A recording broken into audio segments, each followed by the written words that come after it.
Good evening, everyone. I'd like to welcome you to the November 13th regular meeting of the Board of Selectmen.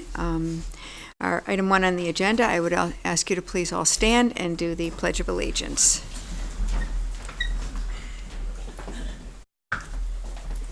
Won't be Pickard. It won't. Okay. I pledge allegiance to the flag of the United States of America, to the republic which stands one nation under God, indivisible, with liberty and justice for all. Thank you for that. Something new and different. Item 2 on the agenda is the first Selectmen's remarks, so I'll begin. I'd like to begin this evening's remarks and take a small moment to remember our building inspector, inland wetlands officer, and zoning officer Terry Gilbertson, who passed away on October 28th after complications from pneumonia. Terry worked for the town since 1998 and was an important member of our team. His family held a wake and funeral last week. Anyone who would like to celebrate his life is invited to an event at the JCC on Sunday, November 17th from 2 to 4 p.m. As we all know, Terry loved to tell stories, and it is now our turn as we are invited to share our stories and memories of Terry. In Terry's absence, our fantastic building office staff has stepped up to fill the void, and we have also hired a part-time interim building inspector, Andy Rizzo. Andy has worked as a building inspector for the City of New Haven for approximately 30 years. I'm not sure about that, but close to. We ask the public to be patient as our entire staff grieves this loss as we look at the best way to fill this important position. Another staff note, this one is good. Each year, the Alliance for Community Media Northeast Region asks its members to nominate the producer, staff, and colleagues who are deserving of special recognition. She's hiding. This year, our own Pua Ford was presented and won the 2019 Chuck Sherwood Leadership Award from the Alliance. It was presented to Pua at the conference luncheon on November 1st. Congratulations and thank you to Pua from all of the residents of Woodbridge on this well-deserved recognition award.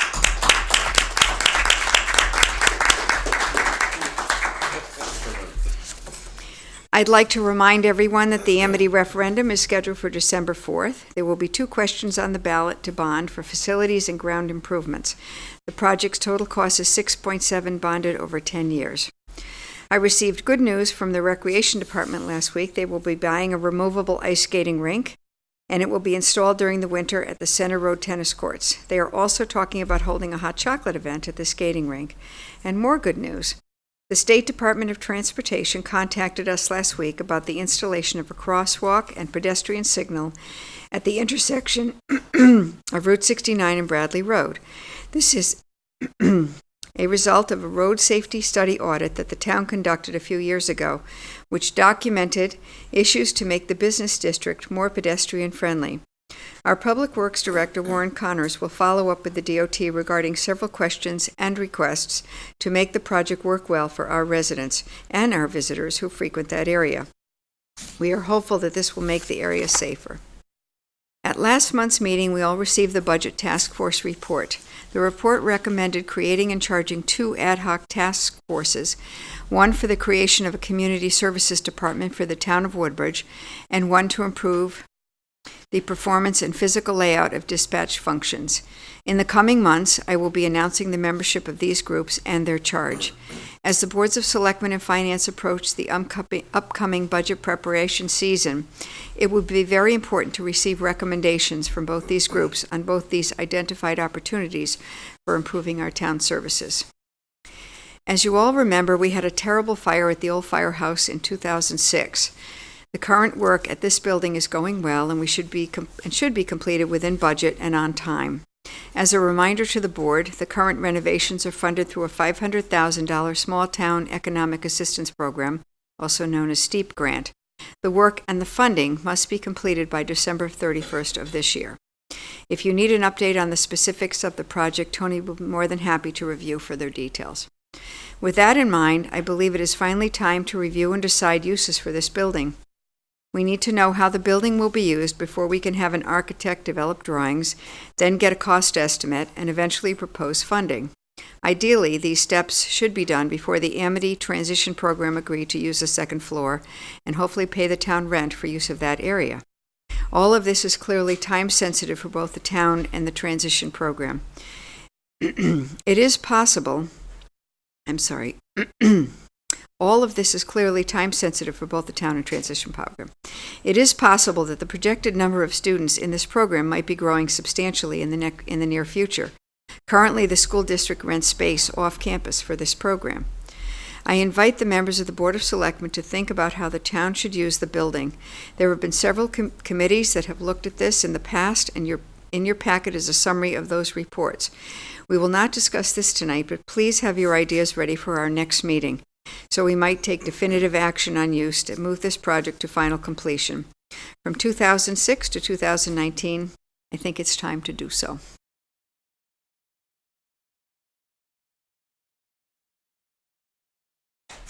No, we should. Oh, okay.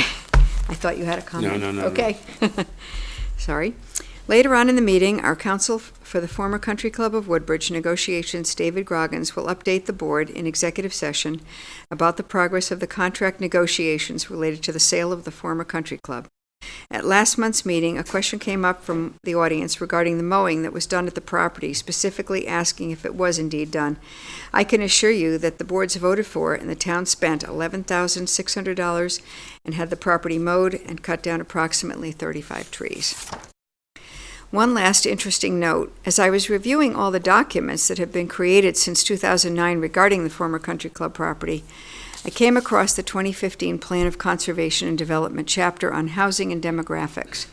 Under the near-term action agenda items is a section entitled Consider Usage on Country Club of Woodbridge Property, which suggests that the town consider age-restricted lifestyle housing, which may include cluster housing or planned development district, to take advantage of the site's unique access to public water, sewer, and transportation infrastructure, and to create housing options for older residents and provide opportunities for Woodbridge residents to age within their community. Just thought I'd share that with you.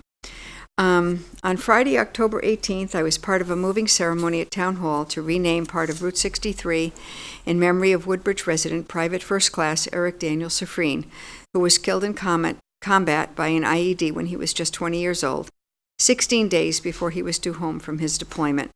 His mother, Donna, when addressing the Board of Selectmen last year, said that Eric was so proud to be fighting for our country and the many freedoms Americans get to enjoy. Donna also told us that Eric was also very proud of himself and our country and was honored to be chosen to go to Afghanistan to replace one of the soldiers that had gone home to visit his family. While deployed, Eric earned the Army Achievement Medal and was also honored as a Soldier of the Month in May of 2011. I was so honored to join Eric's parents, Donna and Michael, and the many members of Eric's family and his friends for this very special presentation in Eric's memory. On behalf of the Board of Selectmen and the town of Woodbridge, I thanked everyone for Eric's service and sacrifice.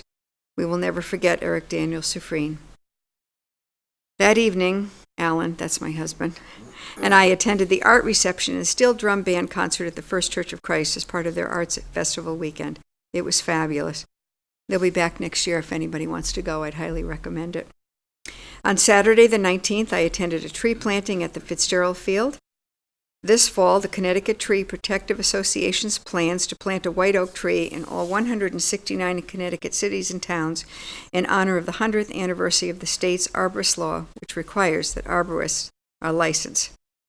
Richard H. Lewis III and daughter Katie, arborists of Woodbridge Estate, planted the Woodbridge white oak tree as part of this program at the Fitzgerald near the community gardens. Lewis is a member of the Connecticut Tree Protective Association, which was created to train people who sought the arborist license. Not fought, sought. Sorry.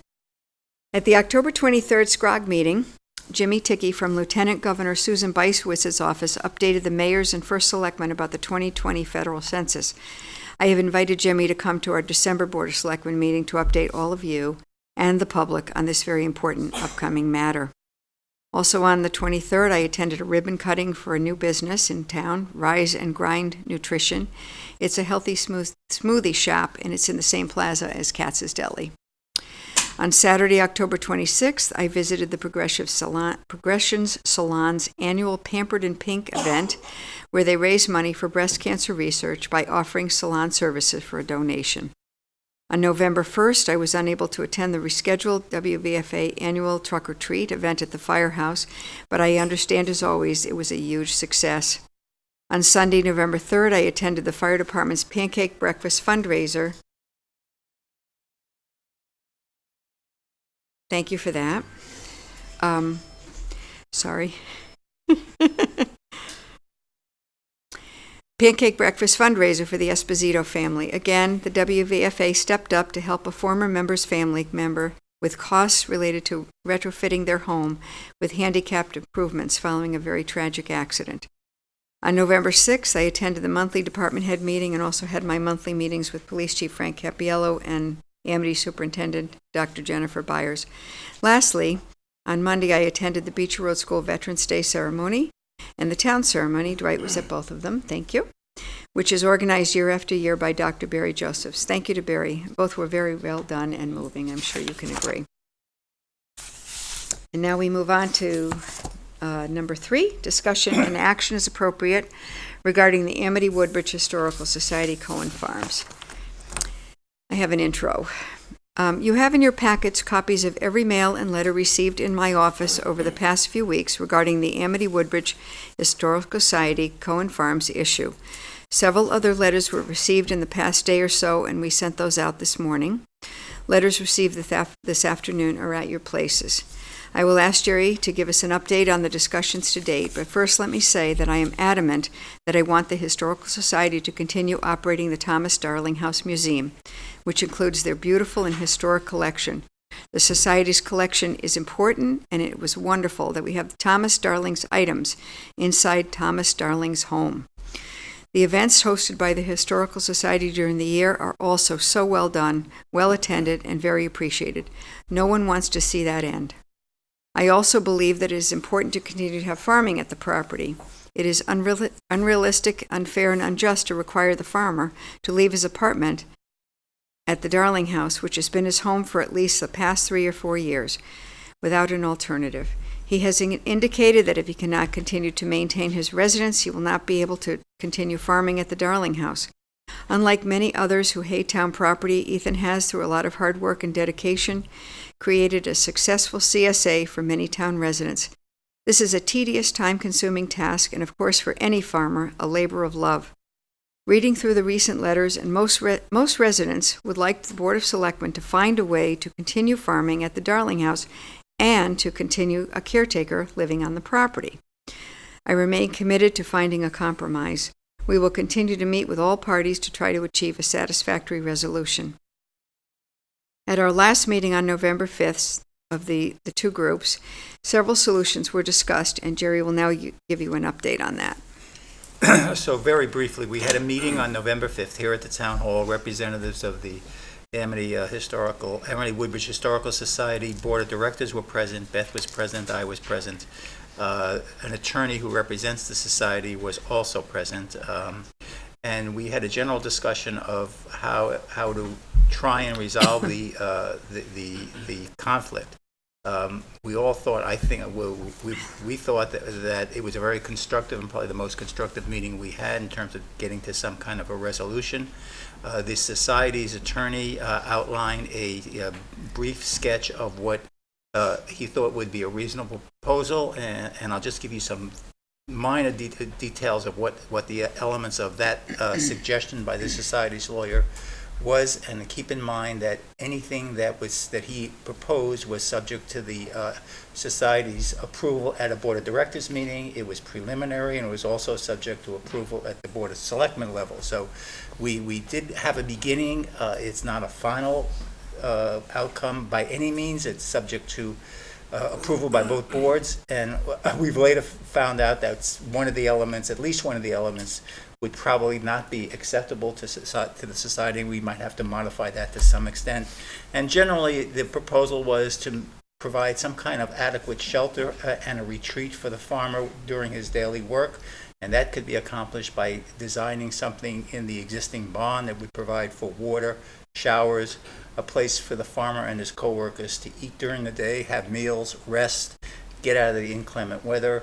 And in furtherance of that proposal and the utilization of the barn, the society has engaged an architect that's supposed to be at the premises on this coming Friday to meet with a board member of the society and the farmer, who is amenable to further discussing this issue with the society and his lawyer. And the farmer, actually, Ethan, will be there on Friday, I am told by the society's lawyer, to have some further discussion.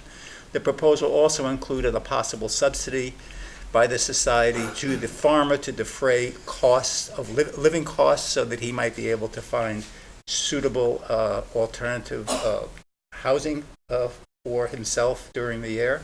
That is something that's under discussion, subject to the board's approval, and it's only preliminary, and I want to caution that it is preliminary. Nothing has been decided. It was just out there as one of the talking elements of this proposal.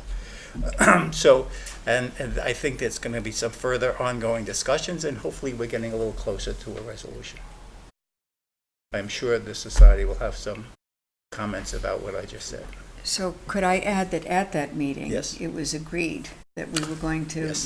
Good. just two things. Yep. Right, two things. First thing, that they were going to, the society asked us to vote to begin the discussions on going forward with the, to begin to work on, I don't know if it's called a lease agreement or No, a lease. I think the society and Beth indicated that it might be beneficial to begin now some discussions between the town attorney and the society's attorney, looking to revise the existing agreement with the Historical Society.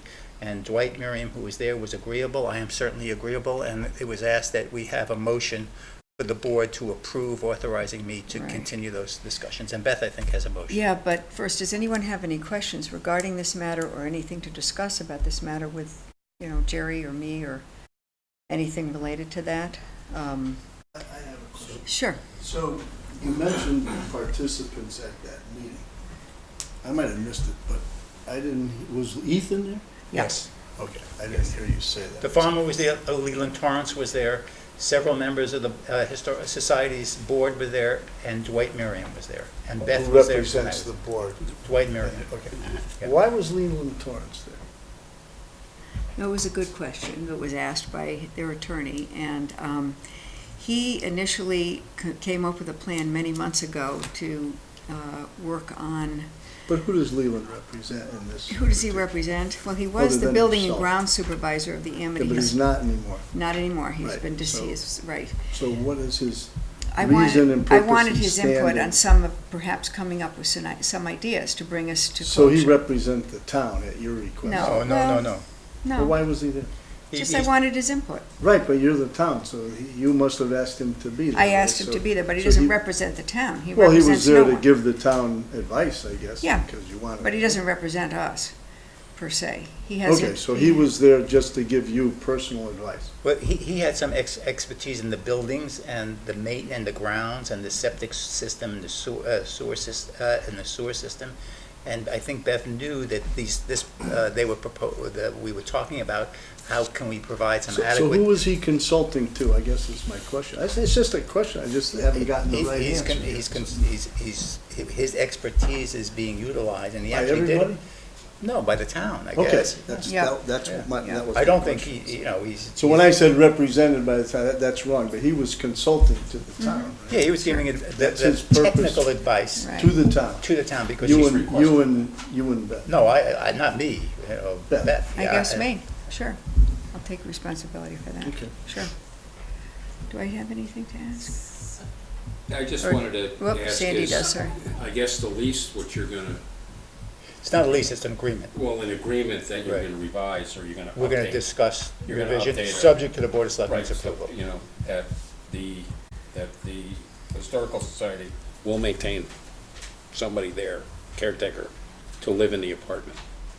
Well, that, Well, you know, because what I'm hearing is that's what's coming out is they're gonna be building something maybe in the shed or the barn area for for Ethan to stay at, and then to come up with the thing, and then the Historical Society then would be allowed to If we can go work it all out and out, go that out. would be okay. I'm just Sure. bringing it, because Sure. that's not what was, I just wanted to make sure that was clear. If the elements of this proposal that was made by Mr. Miriam are finalized and acceptable, and they Right. have a good Right. meeting on Friday, that it's possible to utilize the bond for the needs of the farmer and his worker, and there's adequate provision made for the farmer for alternative residents, I think ultimately, yes, I mean, that's the ultimate goal of what If this works their out. attorney, Sure. right, that's what Yeah, I'm asking. Yeah, if this all Okay, works that's out. fine, okay. Yep.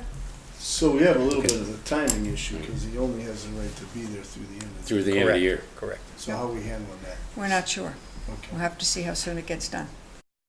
We have to see. Okay. You're correct. So Stay if we tuned. don't reach an agreement between now and then, We'll And have the to board deal, makes we'll it- have to deal have with to it. deal with it Yeah, at the we'll have to December deal with meeting. it. So it would be an item on the agenda for next meeting in order for us to determine what Well, happens. let's wait and see what happens. Understood. Yeah, of course, if Understood, we depending on can't, what happens. but, Right. yeah, sure. Well, probably either That's- way, because we'll yeah. have to know.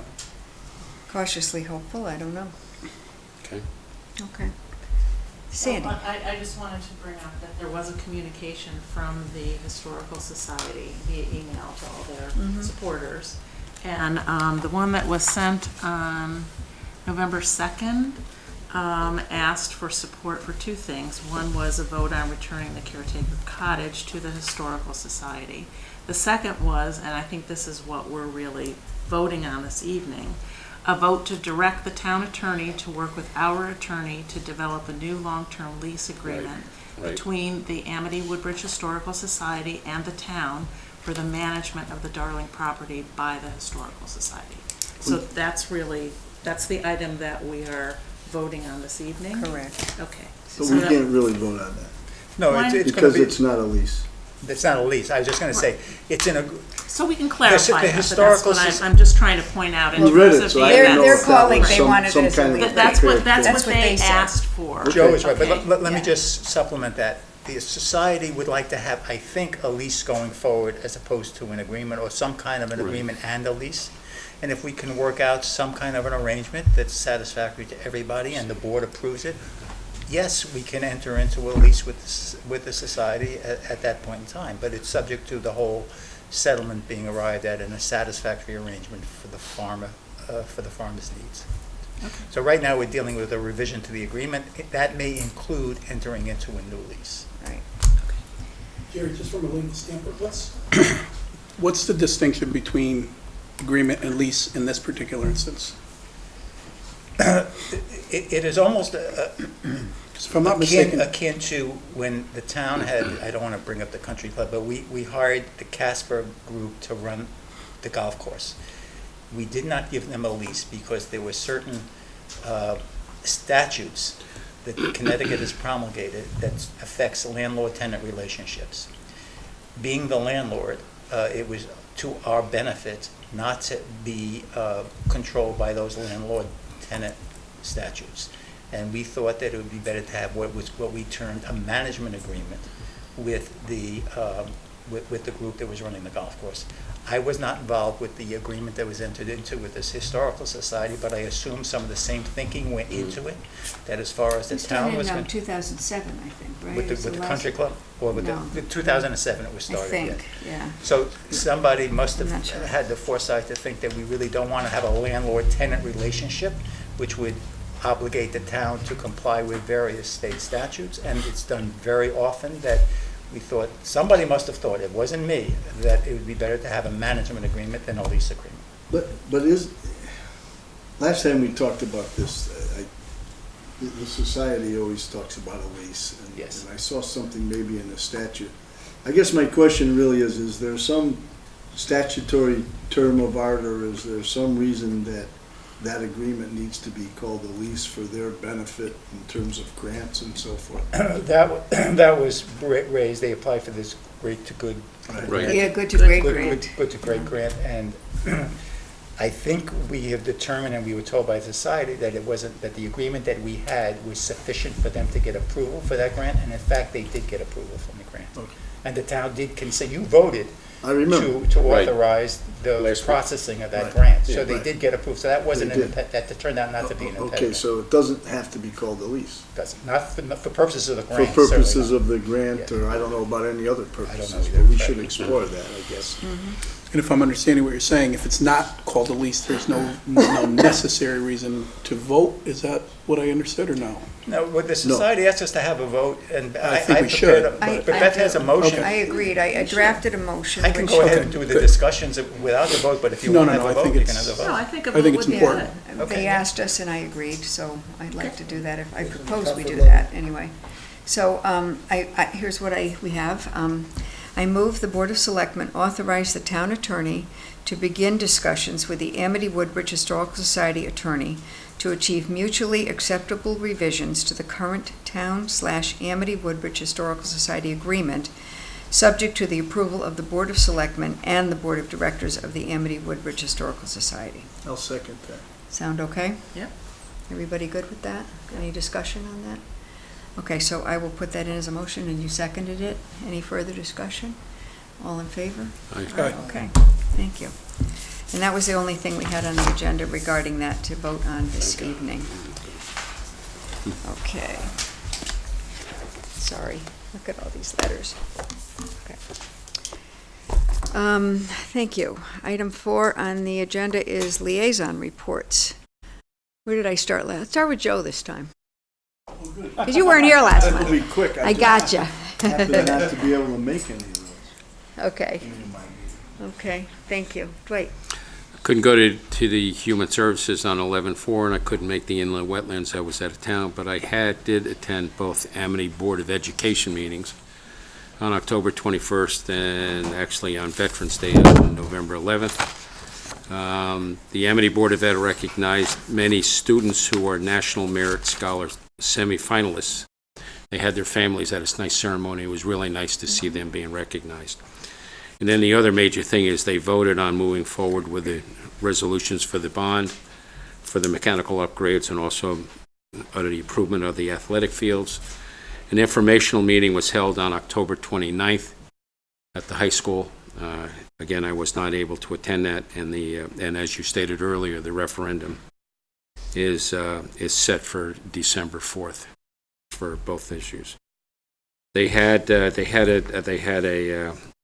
consultant come in to talk about their funds, the balances, talk about the sick, the severance funds, the pension funds. And apparently the market's really has been extremely strong, and they're up 12% more is what they said. So they were all happy with that news. So that's all I have. Okay, thank you. Mika? Attended the recreation meeting this past month. A few things. They reviewed the trail day that they recently had that had a number of folks who came out and did the trails, and they kind of segued into the tree planting you mentioned in your remarks. They have instituted their bullying policy, and it's rather comprehensive. It's a significant document that outlines a number of things that they'll start to make sure that all their folks are trained on and implementing. Mika, could I ask you a question about certainly. that? Did town council review that? Did you see that final of the bullying policy? You did, okay. So, I knew it was back and forth, yeah, and I there was just wanted discussion to. on that, so it's a Yeah, good question. okay. I wasn't certain My on that. information, sorry. Just So, wanted to find out. Thank you. The road Things race, go by me quickly, and No problem. Okay, thank you. road race did take place. They had fewer than normal registrants, and it had primarily to do with some conflicts with some other races that were taking place, one of which was right in the area as well. They've discussed that with those coordinators and to make sure that it doesn't happen again next year. But it's still in all, they had 84 registrants and 36 kids who participated in it. So it was a success.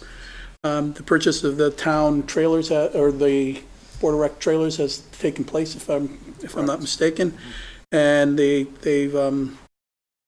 will probably reach out to you in terms of position where those might be positioned if they needed to be moved. Should anything require that happen. As Beth mentioned, the record department is purchasing a portable rink, which they hope to install at the Center Road Tennis I Courts. think I left out the word portable, so that's So, a good yep. point. It's It not is going to sit on the storable. tennis courts for the whole. So it'll, Good idea. Thank you, Mika. No problem at all. So they're looking forward to implementing that. As far as financial reports are concerned, the income was slightly down, primarily due to, if you remember last year, there were two events that took place. One was the fire at JCC, which closed down that facility, and obviously that pool, and the Orange Pool was also closed at that time, so obviously the overflow was coming to Woodbridge. So year over year, it's down a little bit, but it's in line with where it had been prior to those events. And that was the Recreation Department, or Recreation Commission. I also attended the Economic Development Commission. What the commission is working on is identifying priorities that they wish to work on this for this year. And they're doing a great job in terms of keeping focus and looking at particular items. Right now, they're reviewing tax abatements and incentives for the town. And again, these are reviews to get the material, understand what's involved with it, review it with the commissioners, and then obviously with the intent of presenting it if it's appropriate to the Board of Selectmen. We're looking to put together a resident and business survey. There's a beautification effort that's also being coordinated. And commercial property owners, they're looking to have a forum with the business property owners specifically to see what can be done and where they stand on different things, and some networking and resources for businesses. They also reviewed items in their budget, and that'll be probably more finalized in this next meeting. And Betsy, if I missed anything, you can let me know. Yeah, I'm very excited about how they're digging in on all As of am I. this stuff, and it's taking shape. It's very They good. welcome we input, certainly so- need that. Yeah. How big is that portable rink? I believe, Joe, it was like 105 by 70 or something in that range. Something like that. I'm sorry? Feet. Feet. So, huge. yep, No, they're no, going to no. need to, they're going to, no, yeah, it's not huge. No. You know, by rink It's ice, standards. it's not synthetic. It's, No. It's not It's not synthetic. synthetic. No, they're going to fill it with water. Water. yes, I'm They're gonna sorry, fill it with the water. ice itself. Yes, it acts as a liner, if you will, so that they Right. can fill it with water. Right. And, but it is something that's, apparently they can take it apart and basically store it in one of the trailers, that type of thing. Right. And then, take it out for the next year. Basically, Obviously, looking at the tennis court specifically because of the protection that's around it. And it also, I think it's a great spot because as people pass and, it'd be nice to see activity there, so. And you can lock it up at night. That And was you the can- other and thing. You right, can it has lock it and some keep people security. out during off hours. Exactly. Inside the- So, Right. right now, in theory, everything looks good. And we're hoping Would for have the been best. nice tonight, right? It is. And it certainly sets up some think opportunity it's for some exciting. nice winter programs, things of that nature, that we might be able to, I'm thinking ice sculpting, and Sure. why not? Chainsaw. I want to see you out there. So, and that was it. Thank Thank you, you. Mika. Joe?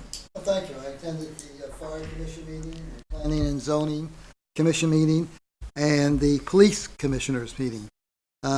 At the Fire Commission meeting, the major part of the meeting was the presentation by the developers of the Wood Valley Estates, and after questions by the chief and the fire marshal, it was, really concluded that there are no fire safety problems and everything is copacetic. In regards to planning and zoning, briefly, they approved two requests for zoning changes. One was for a application for a bed and breakfast residence at 555 Amity Road, and the other one was a change of use at the Woodbridge Properties for a coaching, goalkeeping coaching skills by a group there. In regards to the police commission,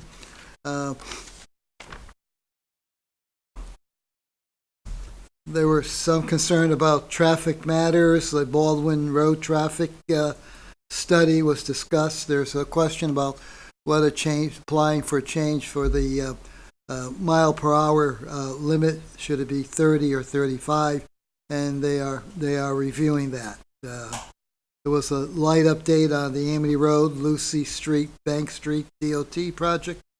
And also, Paul Karakosi was there in regards to the Budget Task Force recommendations. And there was discussion on the capital budget request. There may be 4 projects, and that was it. Thank you. Sandy? Okay, on October 21st, I attended the Beecher Board of Education meeting, and the principal search is in progress, and someone from CABE is actually heading that up for them. And they are looking for community input, and I think they have scheduled a day of input so that they can hear from town residents, parents, teachers, etc.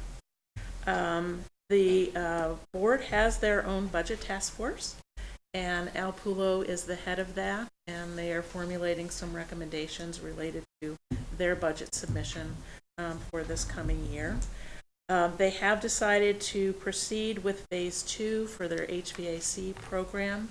They were pleased with the results of what happened in phase 1, so they are going to go ahead with phase 2.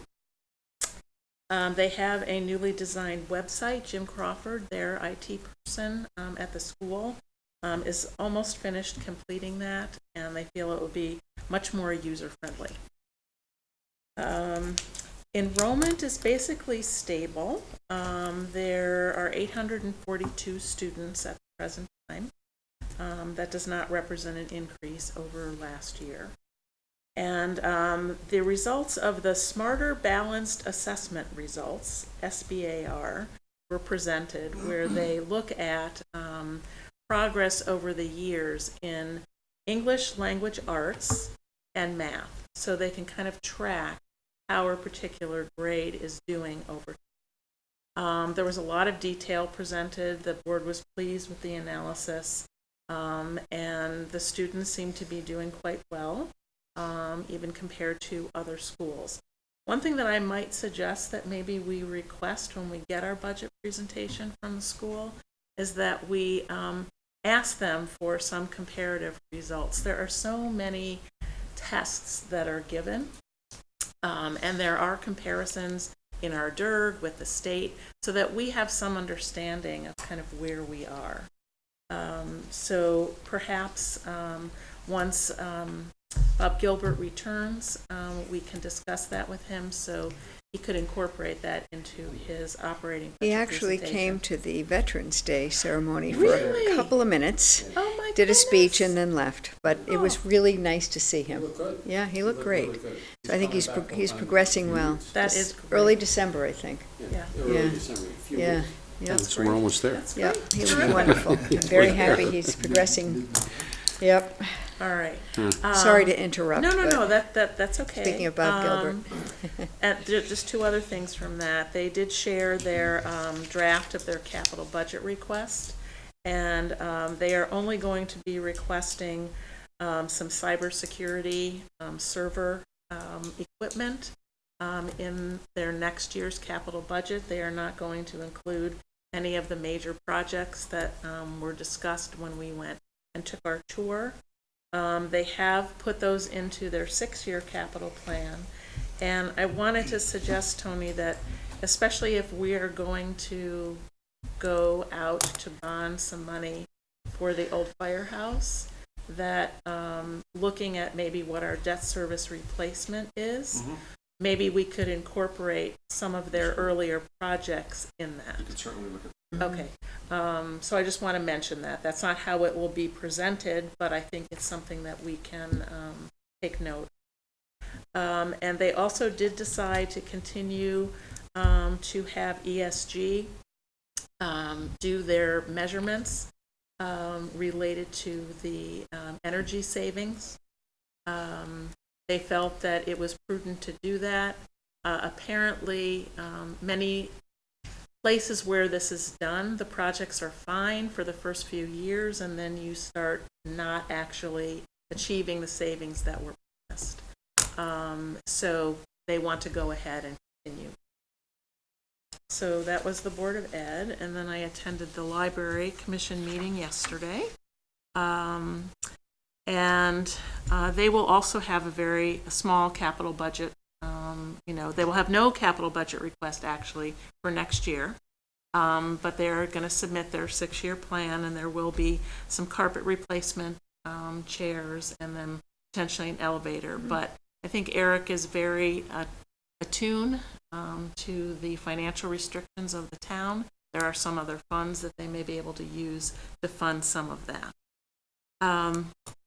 They actually did approve holiday hour changes for the library. So on Thanksgiving Eve and New Year's Eve, they will close at 4:30. And the day before Christmas, they will close at 2 p.m. And they will let all the patrons know about that.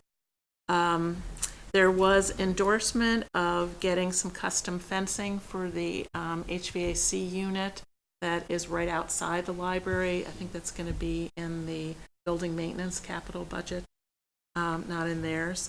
We did get a look at their new website design, and it is really great. It will make a huge difference in terms of how easy it is to access and find all the different things that are going on at the library. So the Friends are actually funding that, and I think everyone will be very pleased with the result. And the last thing was there's been a discussion over the last couple of meetings about instituting what's called automatic renewals of items for the library. There are many other libraries that are doing this. This is something that Lion, which is the consortium that we belong to, 66% of those libraries do this. You get a reminder, but they're not prepared at this point, maybe at the next meeting, to go ahead and approve that. How does that work? I mean, you get a reminder that you have an item that's due and you just can automatically... So this will be automatic in terms of renewal. You won't have to do anything. Mm-hmm. Now, different items have different times that you can check them out. Right. So they may do it as a pilot. Okay. I think they're just trying to get used to the idea of what this will look like for residents. And that's it. Good. Thank you. Yep. Okay, item 5. Oh, boy. I see Warren's outside, so we should probably bring him in at this point to go further on this. Thank you. There he is. Hello, Warren. Come on up. No, we're not waiting. We're ready for you, I guess. Perfect timing. Yep. We're on the Sperry Park first, okay? As I'm going to let the board know that our monthly department head meeting this month, I received a request from Warren on behalf of the Regional Water Authority. Is that true? Yes. Okay. He has requested that the town close the gate year-round to Sperry Road due to illegal dumping that continues and is increasing on the property. So perhaps you'd like to just briefly explain this and what you told the department, that Right. just so the board knows exactly what we're talking about before we decide what we're going to do.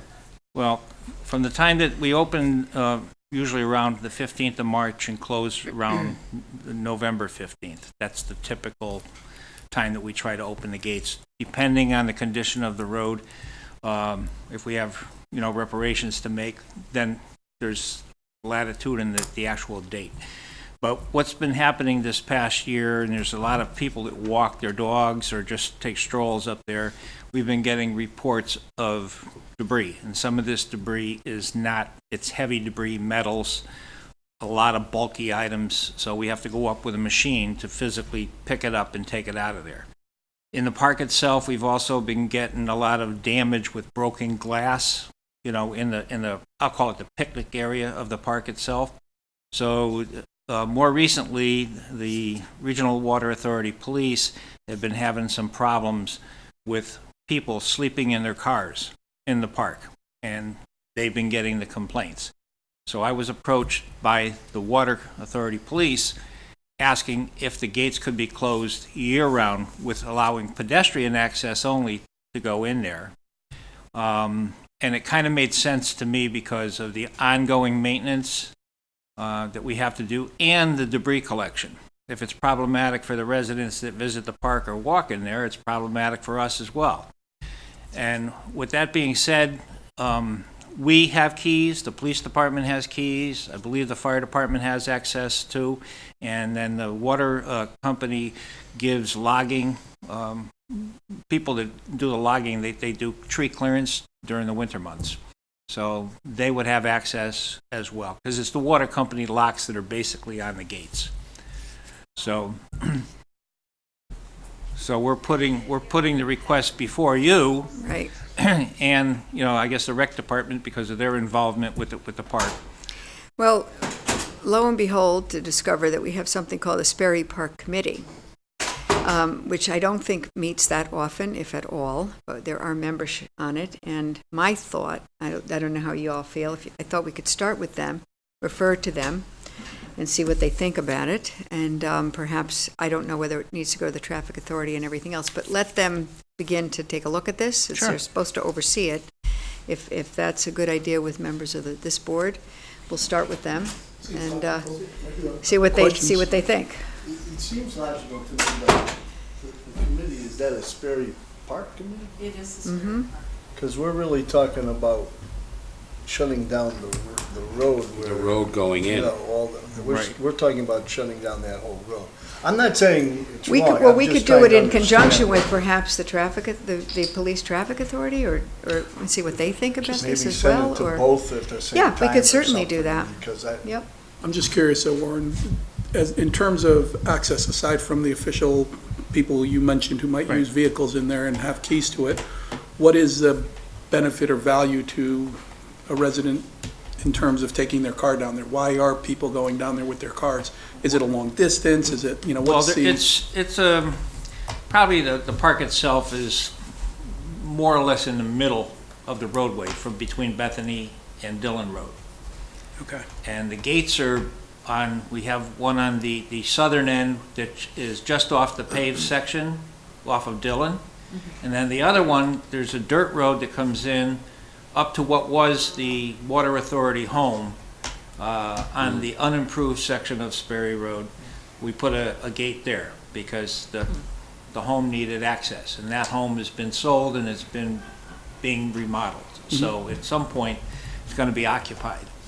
So the Means there'll be gate, lights again a little bit. I'm sorry? There'll be lighting again, and it's so dark up there. Right. Yeah, well, I don't believe Oh. there's any street lights on the I poles know. coming in. Yeah. But the gate is usually closed in the winter months because years ago, from what I was told, whether the accuracy is off or not, that an oil truck got stuck down there in the middle of winter and nobody knew about it. And so that created a problem because of a tow truck being able to get in there and pull the oil truck out. So, but it is problematic. I mean, in general, the dumping, we're experiencing a lot more of it town-wide. I can't explain it. This town has been very good on litter and stuff like that, but lately, this past year, we're just being overwhelmed with like remodeling debris and anything, engine blocks, everything is just being dumped off. Well, So, we don't know that it's town residents. It no, could be I'm not anybody. saying it is, Yeah, it but could be anybody. we are the dumping ground, and since Regional Water has got a concern about it, Sure. and we're the ones, the water company doesn't come and clean it up, we do. A lot of dumping in town lately. So, it's an imposition for us depending on what day and what our involvement is, and it takes the crew, it's distracted from other work to go take care of that. And we do go there on Tuesdays to collect the trash pails as part of our normal town collection. Got it. But, and again, I was approached by the water company police. I mean, it is what it is, and we have our maintenance that we do in there. Do we effectively, the reason I'm asking is, do we effectively close the park by doing that? In other words, people don't use it and it's really not, Well, it's not, I think the people go there, from what I'm told, they hang out in there in the park for less than authorized activities to begin with, so I don't know. They'll still have pedestrian access, and I know some of the residents of Bethany, they like to ride their horses down the Bethany side on the dirt road. Right. But So, I have a question in terms of, I'm for involving the Sperry Park Committee, but obviously, we've been asked to take some action by the Regional Water Authority Police. And we all know that committees take time. Even if we give them a deadline of saying, in the next month, please reach a decision, they may not. So is it prudent for us to at least react to the requests that we've received from the Regional Water Authority Police? Let the committee actually explore this to make a recommendation to us, and if we need to change what we had decided, we would do that based on their report. Is it a town road? I don't know. Yes, it is.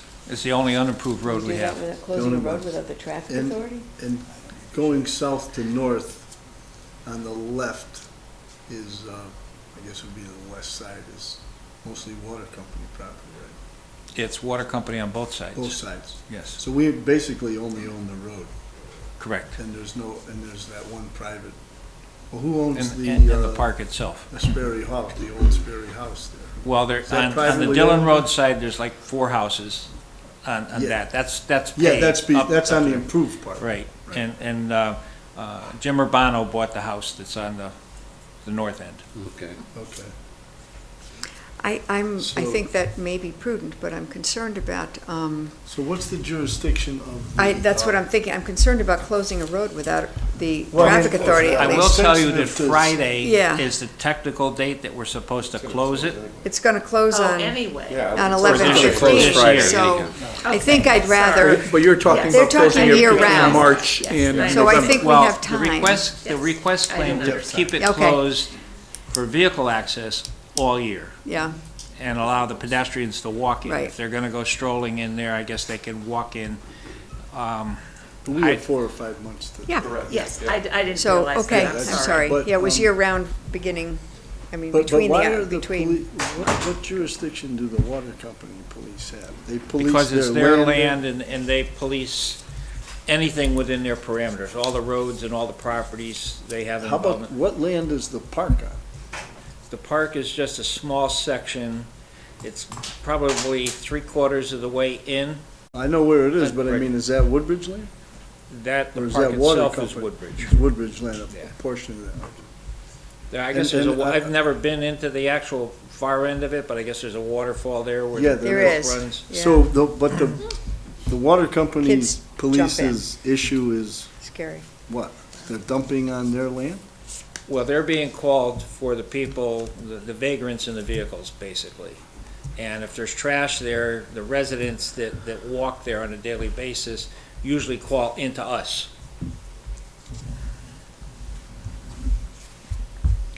So what do you all think about sending it to both the Sperry Park Committee do and that. anything Yeah, else while we're absolutely. at it? Any other committee you might suggest?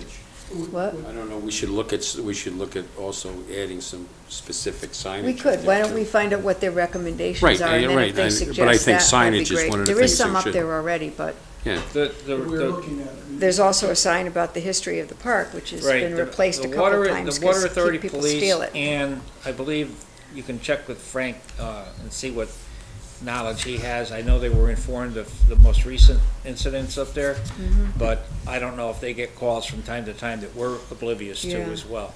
Yeah, okay. Generally speaking, we have to make a decision by, January, February, which is not too far away. So Right. if we're leaving it to the committee, I suggest we recommend that they, as They Sandy have to said, have time. that they have, Right, okay. that put a time frame around it so that we So can. what would you like for a time frame?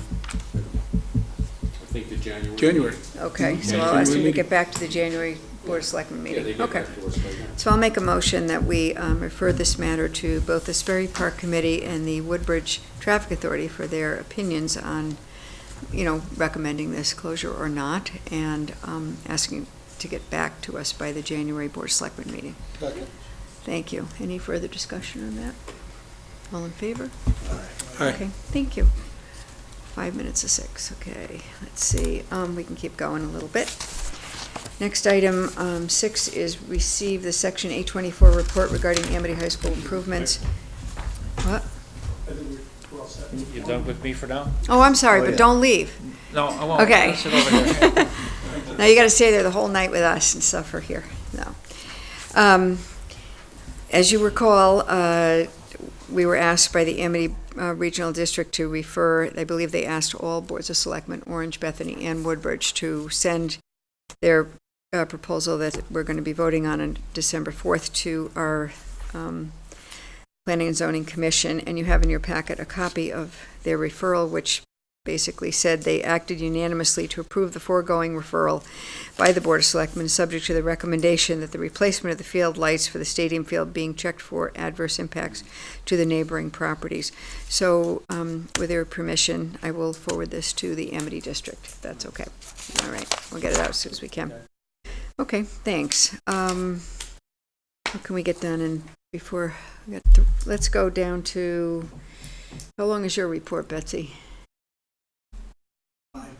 Is it 5 minutes? Well, if it's okay if it goes to 6:02, we won't shoot you.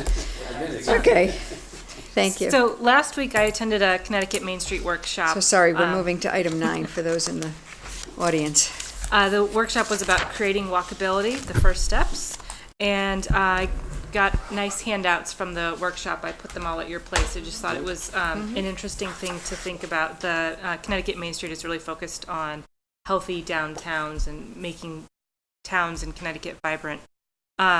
So this workshop was specifically focusing on walkability, and the concept is walkability brings people, which creates economic vitality.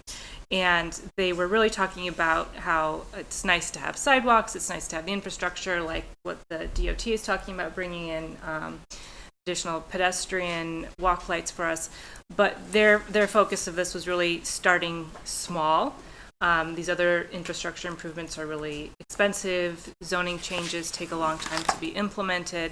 And so some examples that they gave were things like planting flowers, which the EDC is already talking about, encouraging artists to get involved in your downtown, holding pop-up events and promoting events. So all things that really bring vitality and life to a downtown area. So these are things that we're already starting to talk about. And already things that we're starting to do. So just this week, I got the first holiday guide for the town. So this is a poster that will be put up around town. And it's similar to Fallapalooza. It's a marketing effort to talk about all the different things already happening in town. And as I started putting it together, I was really impressed and surprised at the variety and the number of things going on in town. And if this is successful, I hope to continue doing more of these. So January, February, there will be a poster about wellness and health. So any business or organization that has an event relating to health or wellness should please get in touch with me. I'd love to include it on the on that guide. So Betsy, will this? It is going to be on the website shortly. I've started distributing it to businesses, and I've put it up around the town campus as well. Okay. Is it something that could go in the Woodbridge Town News? Would they be willing to publish that? Possibly. I can ask about it. Yeah. Excuse me. To that end, and also to resolve something that Mika mentioned about the road race being held on the same day as another road race in our community, there have been several instances where there are two major events happening on the same day. And in order to hopefully resolve some of that, I'm putting together a centralized calendar of major events in town that can be used as a planning tool for local organizations. And I'm about to send it out probably next week to a list of community organizations that I have, so that if other people are planning additional events or want to team up on events, we can see what everyone else is doing on days of the year, so we don't split the audience in such a small town. And my last piece of good news It's okay if you go after. is I received the quote for the town's wayfinding signs. So they are, I can't remember the number off the top of my head, it's about $2,500. The signs are a 3x3 sign. They say, "Welcome to Woodbridge," and it would have a small writer at the bottom of the sign that would say, "Sponsored by," name of the company. And these are signs that would go at the town borders. So my next step is I need to get permission from the DOT to work out exactly where all of the signs will go. Most or maybe all of them will be on state land, so we'll need permission for that. And once I've gotten permission and I know the exact location and now I know the exact size, design, and the quote, I can start going out and looking for sponsors to get the signs installed. So, progress. It's great. Anyone have any questions for Betsy?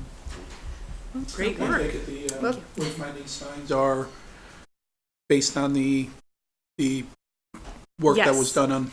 Yes, the color, the font, the shape, all the same.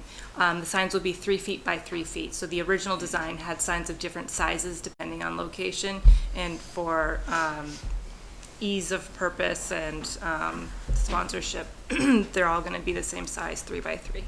So which group has created that or developed that? There was an ad hoc group back in 2017, Wow. maybe Okay. 16. It Before was I a while was around for a ago. long time. Yeah, and started they in came up 2008. with the color, the Yeah, I think it was when Ellen was for selectmen, yeah. yeah. Okay.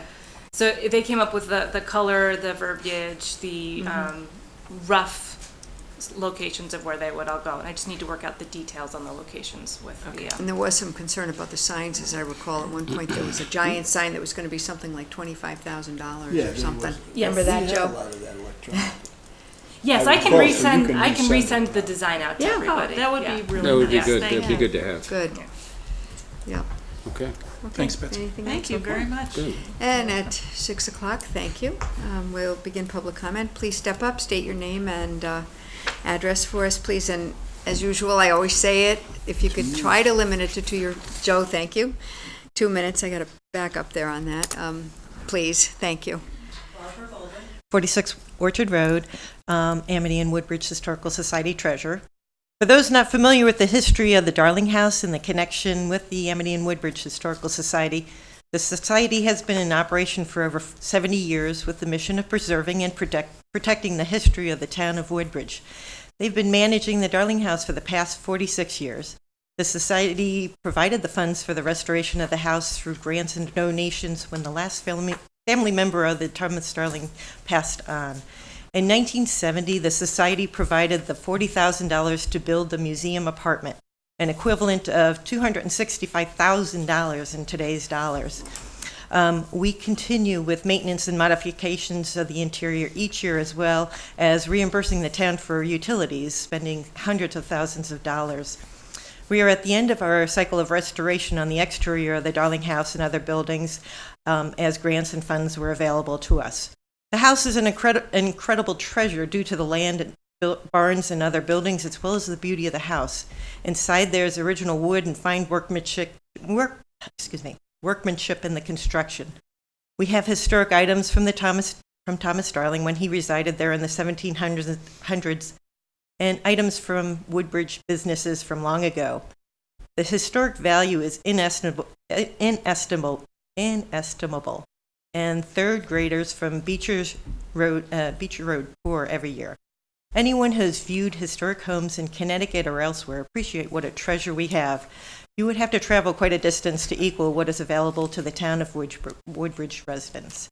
For anyone, especially our town representatives that have yet to tour the Darling House, we invite you to join our society at our weekly Tuesday morning work sessions, or another time that's by request, where we would be happy to show you what's so unique about Thomas Darling and his home. Thank you. Thank you.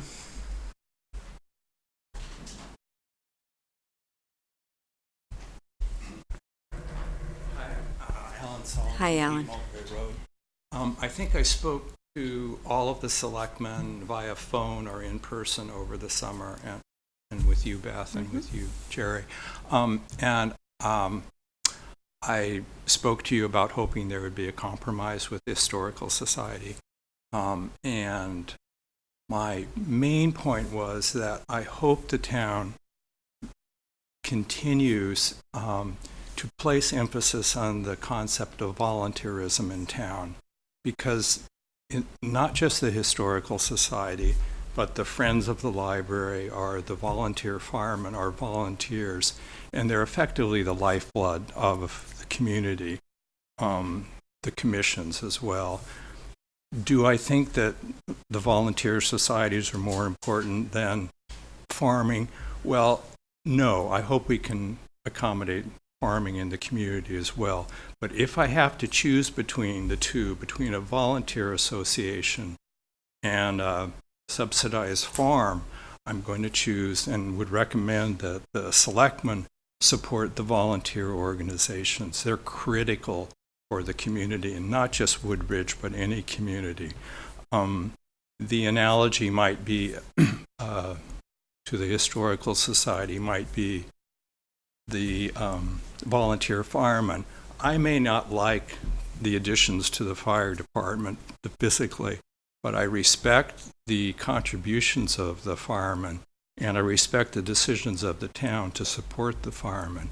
And by the same token, I think that the Historical Society's need for a lease and for a control of the caretaker cottage is critical, and it should take precedent. The support for volunteer organizations in town should take precedent over, a subsidized business. So I'd encourage you to think very carefully about the importance of volunteerism in the community. Thanks. Thank you.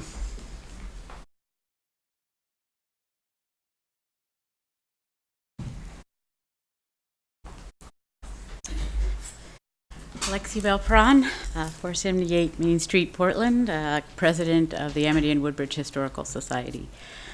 I need to correct Attorney Weiner's interpretation of the meeting. We were gravely concerned at the end of that meeting, but we concur with both Attorney Weiner and First Selectman Heller that their premise was that the farmer's needs need to be met. And if his needs are met, then, and only then, will the Historical Society's needs be considered and some alternative plan or some other kind of plan met. So even if there's alternative housing or alternative workspace for the farmer is getting to decide whether they're sufficient for him. And only then is the Historical Society going to be considered. We cannot abide by that. The idea that society funds collected with donations from some of you even, should be used to subsidize his off-site housing, that's not even an ethical proposal that our actual funds could be used. What our lawyer had said is if somebody wanted to donate those funds or use those funds. We cannot, as a nonprofit, use our funds to support a for-profit business. And the fact that that would be an expectation is mind-boggling. We need your support, and we need it now. We have waited for 6 months. We have gone through meeting after meeting. We have spent thousands of dollars with our lawyer to attend meeting after meeting. And all of that has been to try to convince us that we're wrong about our expertise and our experience and what we need, and how to make the farmer satisfied. Not once have the needs of the Historical Society ever come first. We need your action and your support now. We need control of the caretaker cottage back. We cannot run a museum if we do not have that control. We cannot have someone living physically in a residence physically attached to our museum over whom we have no control. And we cannot have someone living there that can modify our outbuildings and modify the grounds of the museum over whom we have no control. We have a board meeting tomorrow night, and we will be making decisions and making plans to close down the museum and to make arrangements for where our collections can go. You guys have devastated us, and I'm shocked and appalled. You are correct, and I might have misspoken if I said it was the society funds. Your lawyer proposed making efforts to obtain funds to do this proposal, his proposal that was subject to your approval, but it was never intended that the society would come up with the money, but the society and Mr. Merriam were going to see whether there would be a way to raise the funds. So you are correct in that, and I might have misspoken. I don't know if I did, but I might have. Anyone else? Okay, thank you. Whoop.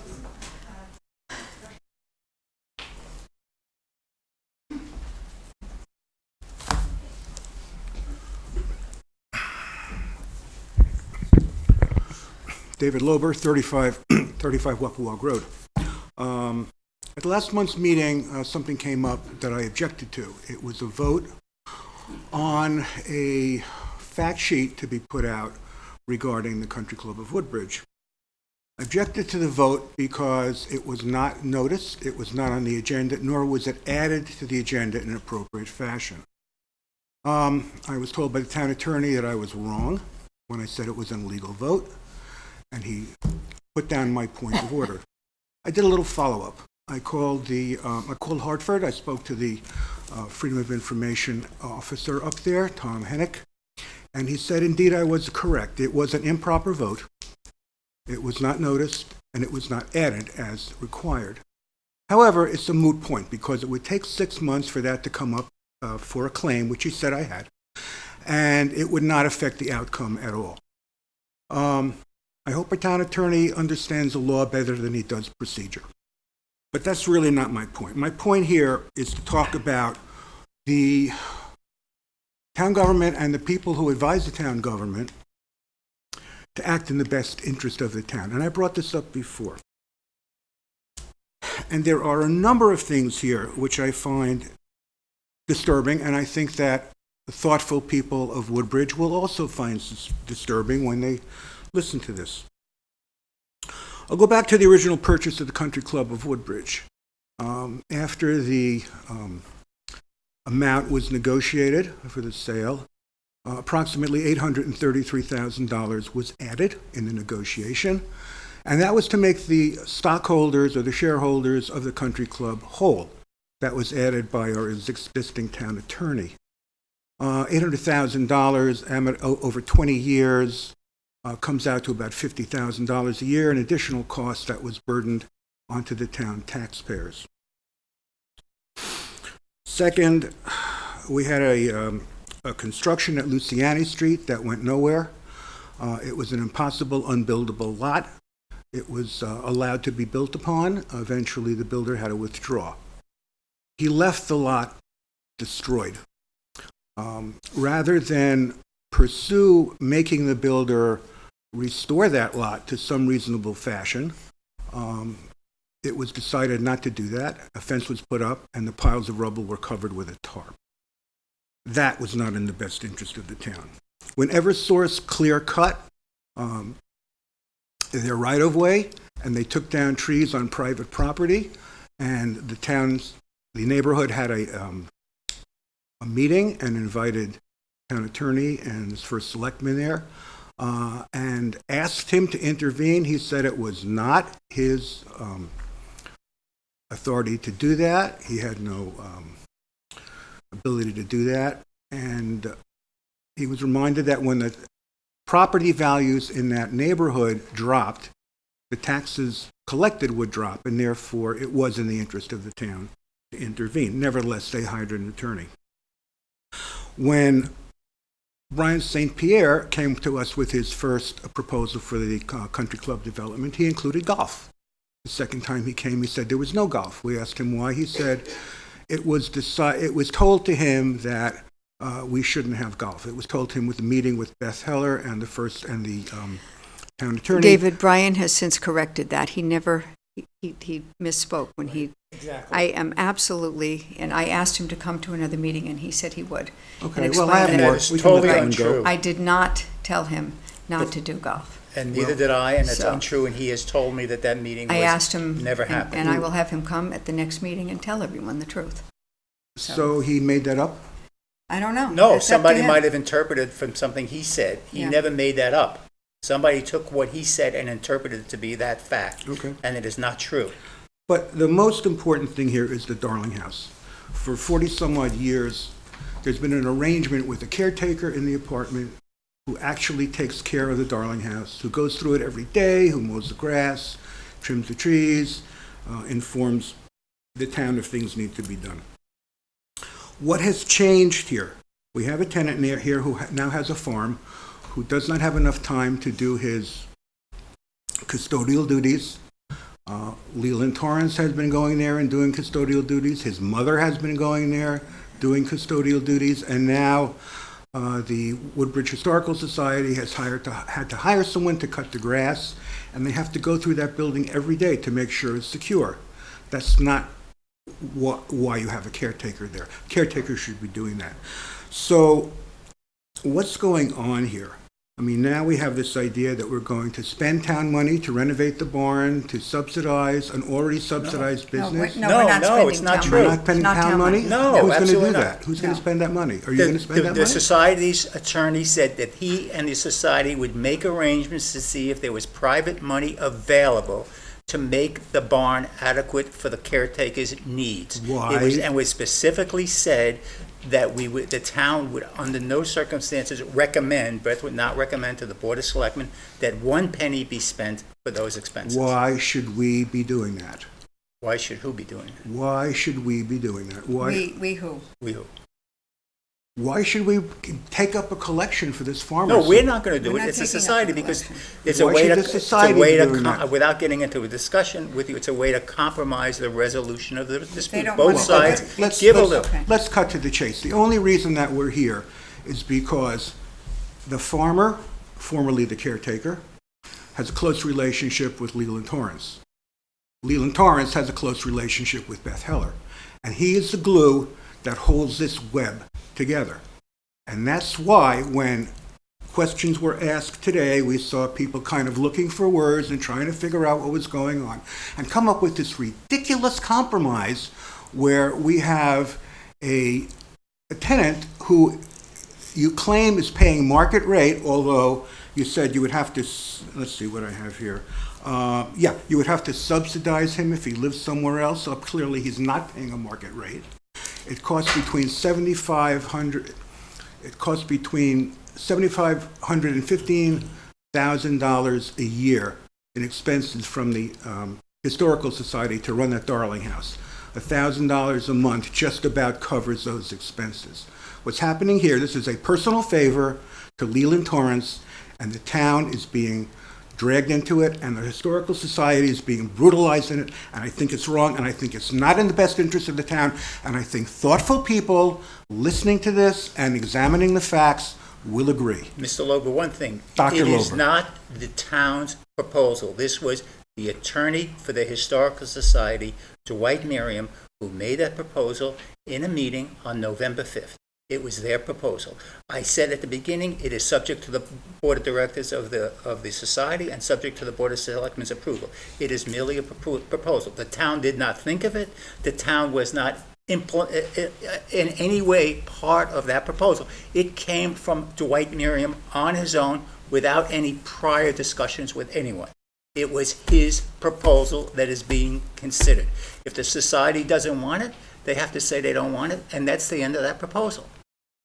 I talked to Mr. Merriam today at about 2 o'clock, and he said on Friday there is a meeting between Ethan, the farmer, an architect chosen by the society, and a member of the Board of Directors, Don Menzies, to meet at the barn to see whether it is feasible. It is their proposal. We are not considering it until and if all parties agree that it's acceptable. And there's one more thing. You raised the $880,000, and this has come up before, and I think Tony needs to speak to this, because this goes to the heart of the deal that was created on approval of the town when Ed Sheehy was first selectman and another town attorney was handling the closing. So I would like to have Tony explain where that misinformation and why it has come before the town. Can you explain that? I'd be happy Yeah. to. Can I say one thing He was at the first? closing. Can I just say one thing Yes. first? David, I worked with you for 2 years. I respected you at times. I just would like to say I would never, you may disagree with me, and that's why you think I'm doing something for a friend or a favor. I have always attempted or tried all my best to do the best, what I believe is in the best interest of the town. Just because you disagree with me, I don't think it's fair that you accuse me of doing something for a friend. Yes, I am friendly with Leland, and I'm also friendly with Leland, and I've been friendly with Mary for many, many years, and a lot of other people, and Don and everyone. And I hope we can work this out so everyone is satisfied. So please don't accuse me of that. Thank you. Tony?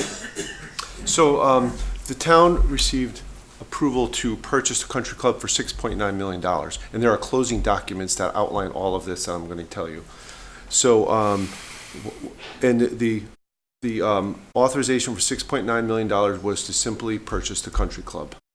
So when we closed on the property, the town paid directly all of the secured liens on the property, the mortgages on the property, the state taxes, there were some payroll taxes from the state, there was taxes to New Haven, there was a number of secured liens from some of the vendors that the country club did not pay.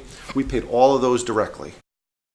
Out of the proceeds Out of of the the proceeds of the $6.9 $6.9 million, That's correct. not in addition to the Not $6 in, billion. nothing's in addition to $6.9 million. You subtract all of those costs from the $6.9 million, you have around $800,000 remaining. Those were all, that was what was remaining from the sale. That was the proceeds to the seller. To the seller. They That's were all that owed was. that money by the town for the purchase of the country club. It was proceeds to the seller. And how the seller, what the seller did with the proceeds is not our business. We sent the proceeds to the seller. And the seller chose, I think, and I don't know, but on rumor, chose to pay bondholders. They could have chose to gone to Disney World. They could have chose to do whatever they want. It was their money. David, listen, it was their money. And as Beth said, I've been listening to false accusation for months and months and months, and I'm not gonna take it without saying anything anymore. You have defamed me time and time again, and I am not going to take it. Okay. I just want to make one other comment on that. Yeah. There were over $7 million in $7-8 million in total payables that the club owned, and there was a number of unsecured payables that the club had owned, and they had indicated at the time that they would work to pay at least a portion of all of those unsecured liabilities. Whether they did that or not, I don't know. But the bottom line, the town did not pay 1 penny more than $6.9 million, which was what is approved at the special town meeting by the voters unanimously, overwhelmingly by the town vote, by the town. Well, my information comes from a member of the board of the club who told me about this deal. Well, let's have that. Give me the name, and we will check with the board member. We will find, tell me who it is after the meeting. I will call him, and I will ask him, and I will report back to the board. You give me his name, and I will call him. Is that fair? We'll run this down. I think it's important that we look into this. You just give me his name, and I will call him. The town has been accused of something that... If there's something that said there's some Perhaps it's illicit false. conduct, give me his name. I will call him, have him come here, better yet, and tell us what happened. Well, I don't know. This We may owe him $800,000, according to you. You don't know anybody anything. That was folded into the whole. That was folded into the whole. I understand what you're saying. Yeah, Let's, okay. Thank you. I hope this was an aberration, because I've been here for 6 years, and the rule has always been the folks come up and say what they have to say, and we don't comment. And a lot of times they've asked questions and we deny them answers, and now we just had what we had, so let's. And Joe, you're absolutely right, Yep. and I will not do it again, but I only did it because I've been personally attacked. I'm not That's the only commenting reason. on that. I But just you're think absolutely it should right. stop You're right absolutely now, right. And we better You get back shouldn't. to what You shouldn't. public comment always Fair has been. point. Unless we want to change it. I don't Right. care. But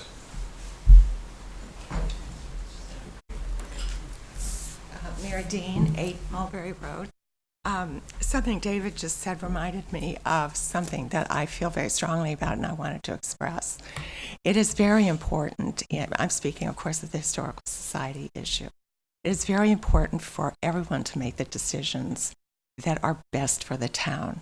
The Historical Society is attempting to do that to the best of our ability, to serve the town and to make decisions about the preservation and maintenance of the property and of our collections that are based on our experience, our understanding, and our belief. We have never heard from himself or from any of those who support the farmer to stay in the caretaker's property and have, as has been indicated, first right of refusal over whatever he wants to do on the property. We've never heard why supporting this farm to that extent is in the best interests of the town. I should say more in the interests of the town than supporting the Historical Society's continued work. That's a respectful question. It should have an answer. it indicates the fact that in 6 months of discussion, we have never had a lot of transparency. We've never had a lot of exchange of ideas, questions, respectful discussion. We had a little of that at the last meeting, and the result was I, for example, asked Ethan why he needed to live on the property in order to farm there. He gave me a small list of things which were sane and reasonable, but could be handled in other ways than him living in the caretaker cottage. So if we can have this kind of dialogue, if we can have this kind of open discussion, respectful discussion, I think we could make a lot of progress. Unfortunately, we've run out of time. The last 6 months have not been used to good effect in that respect. So I regret that fact. But it is not too late for everybody to sit and think, are we making the best choice for the town? Thank you. Thank you. Nancy? Can I just quickly correct something? Sorry. I just wanted to correct the statement that, yes, it was our attorney who said it. He said it in desperation about that plan in an attempt to find a way to see if there was something else that the farmer can do. So, yes, our attorney threw it out there, and Ethan agreed he did not need to live on the property.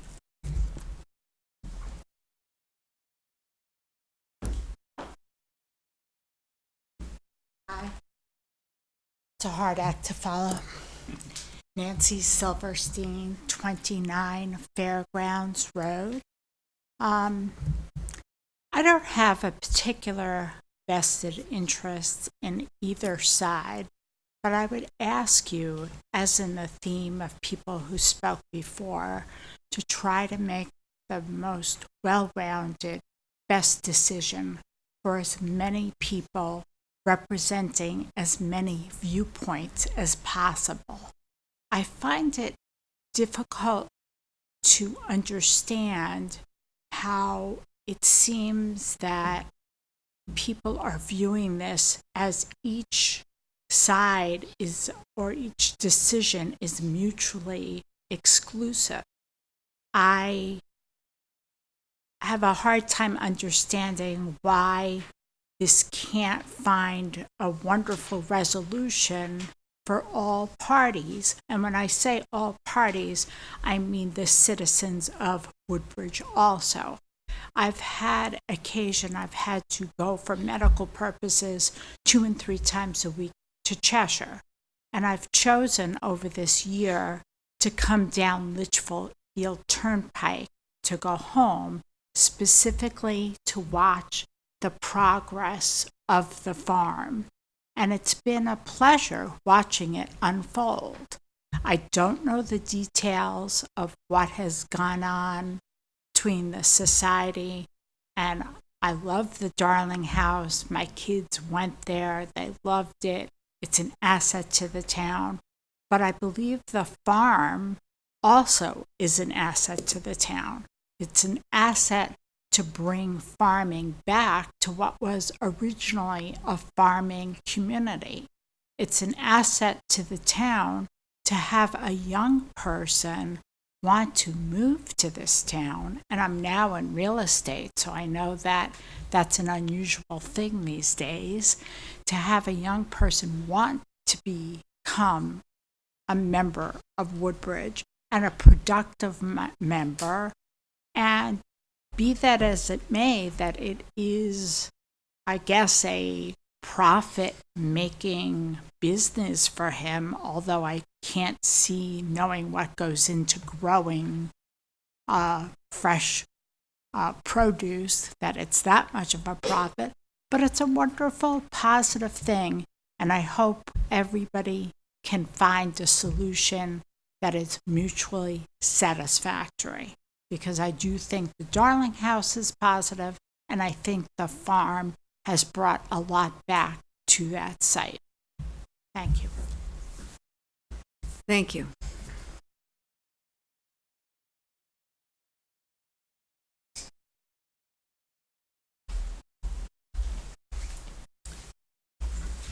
See if I need this.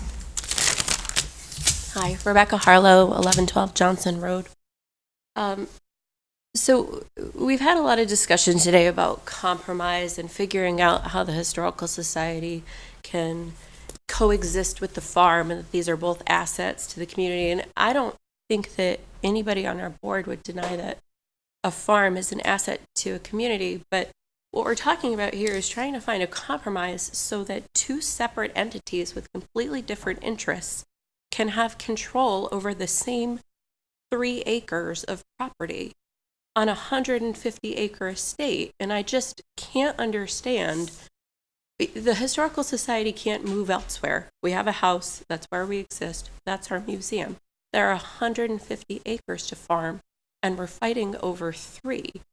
And he's already admitted that he doesn't need to live in the house. He just can't afford to pay market rent and run a business. Now, I don't really understand why the Historical Society, we've already said that taxpayers won't pay for it. I agree with that. I'm a Woodbridge resident. I don't want to subsidize a for-profit business, but I also don't think a Historical Society should be asked to either subsidize a for-profit business or figure out how to find donors to subsidize a for-profit business. We find donors to further our mission. That's our goal when we're looking for donors. So I really don't understand why all of this discussion is happening about 3 acres when there's 150 acres of property to farm. Nobody is asking him to leave the property. We're asking him to not live in a caretaker's cottage that we are telling you, based on our 46 years of expertise running a museum, that we need in place to run a museum.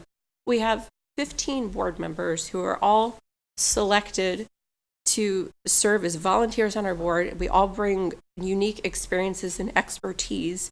We are formally trained in providing living history programs. We have several people who have higher education in grant writing.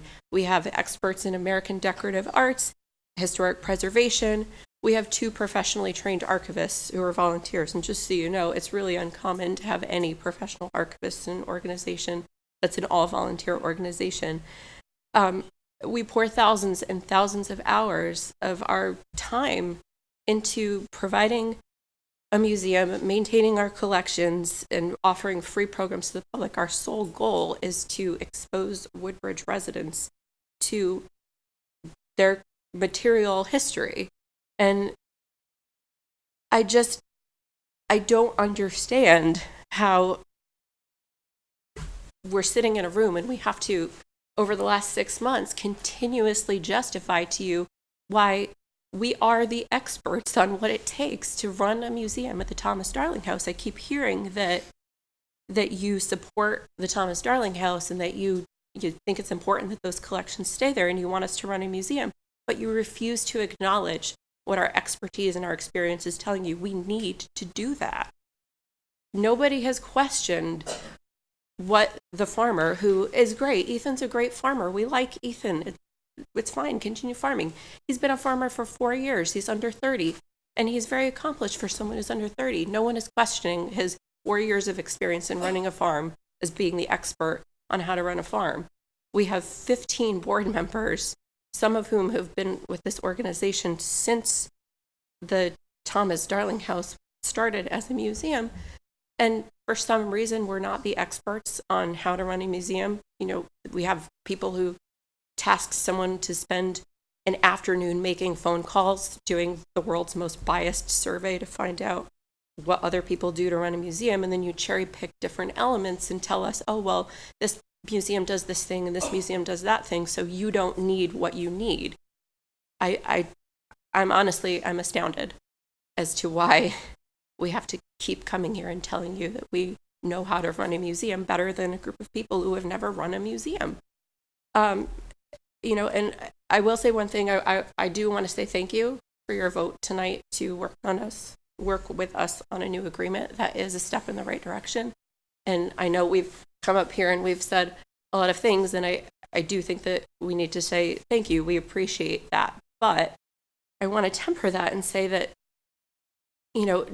directing our attorneys to work together on an agreement only works out if the outcome of that agreement reestablishes the authority that we have over that property and reinstates and solidifies what we're asking you for. We need an agreement that is based on mutual trust and respect. It needs to acknowledge our authority. It needs to acknowledge our expertise. And most importantly, we need you to acknowledge our service to the town. We exist solely to provide a service to the town of Woodbridge and residents. So, moving forward, that's what we need from you. We need an agreement, but we need it to say specific things. And I hope that we're making that clear here tonight. Thank you. Thank you.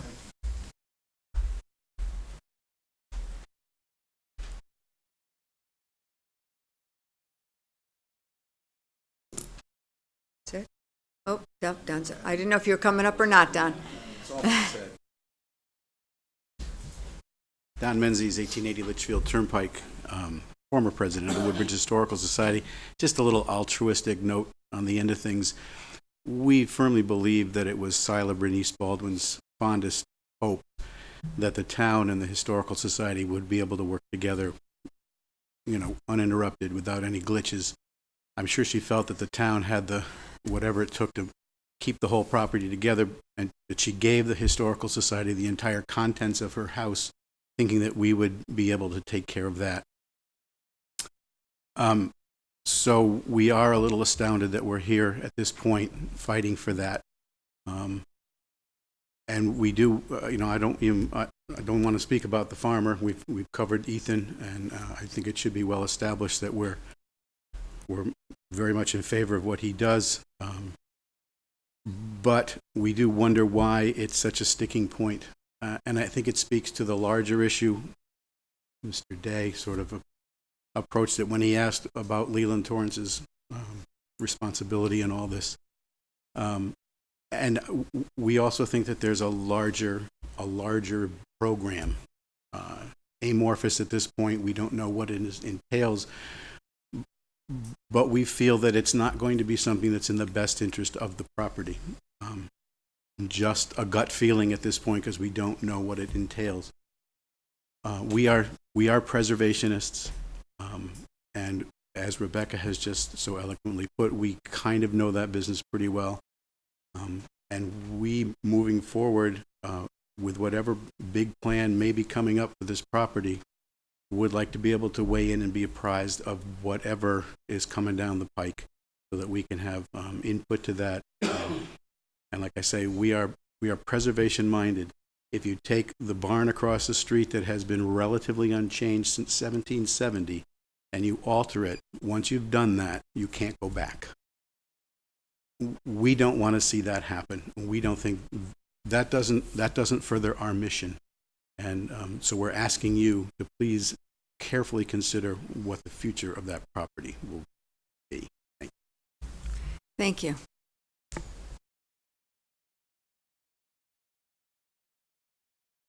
Anyone else? Last call? Okay. Thank you. Getting back to the agenda, we'll move to item 8. Administrative Officer, Director of Finances report.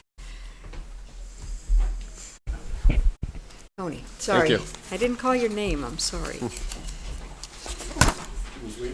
Yeah, apparently. Big pregnant pause there. Okay, thank you. I have our report through October, and there's not much to report.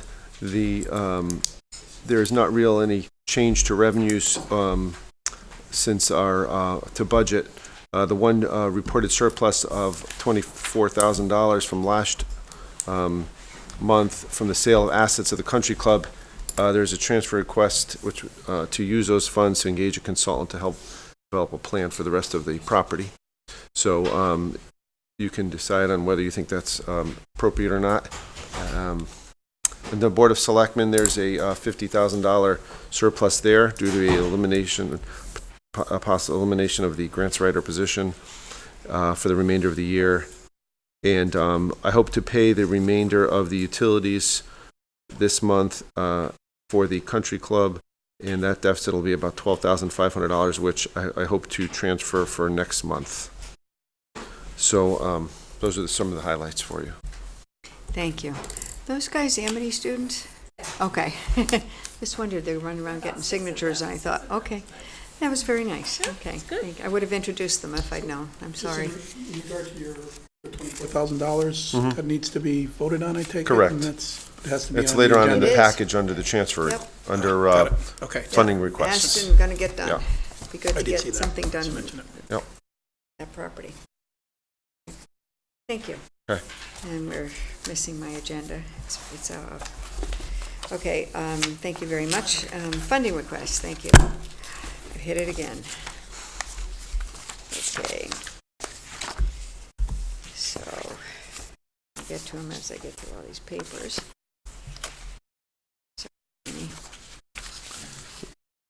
You want to start? Sure. 'Cause The first it's a request- little bit of a different packet than I'm used to, because Mrs. Shaw isn't here. Oh, wait, I got it. Yay. Do you have 2020-05? Yep. Great. All right, that's where I'm at. You have in your packet a copy of bid number 2020-05 for sodium chloride road salt. Maybe you want to explain this further, Tony?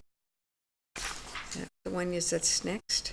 No, that's you can. It's next in my packet. 1920-05 is a funding request I have for dead and dying 2020-05. trees. You're in the wrong section. You're in there. Bids. You gotta go previous to all this. I had your monthly report. Yeah, that's right. It's right after that. Right after this? Yeah, assuming you're putting it in the That's what you think. And Oh, there it is. Yay, okay, thank you. Sorry, guys. 1920-05, Right. in the amount of $8,000. The request to move dead and dying trees from direct to hell. It's pretty self-explanatory. Warren's constant battle to keep our trees safe. Is this paid else to remove? Correct. We use outside services to remove our trees. We get pricing, bid pricing. Oh, we haven't bid it. And I'm not sure if Warren's done. Have you bid this one out yet, or probably not, right?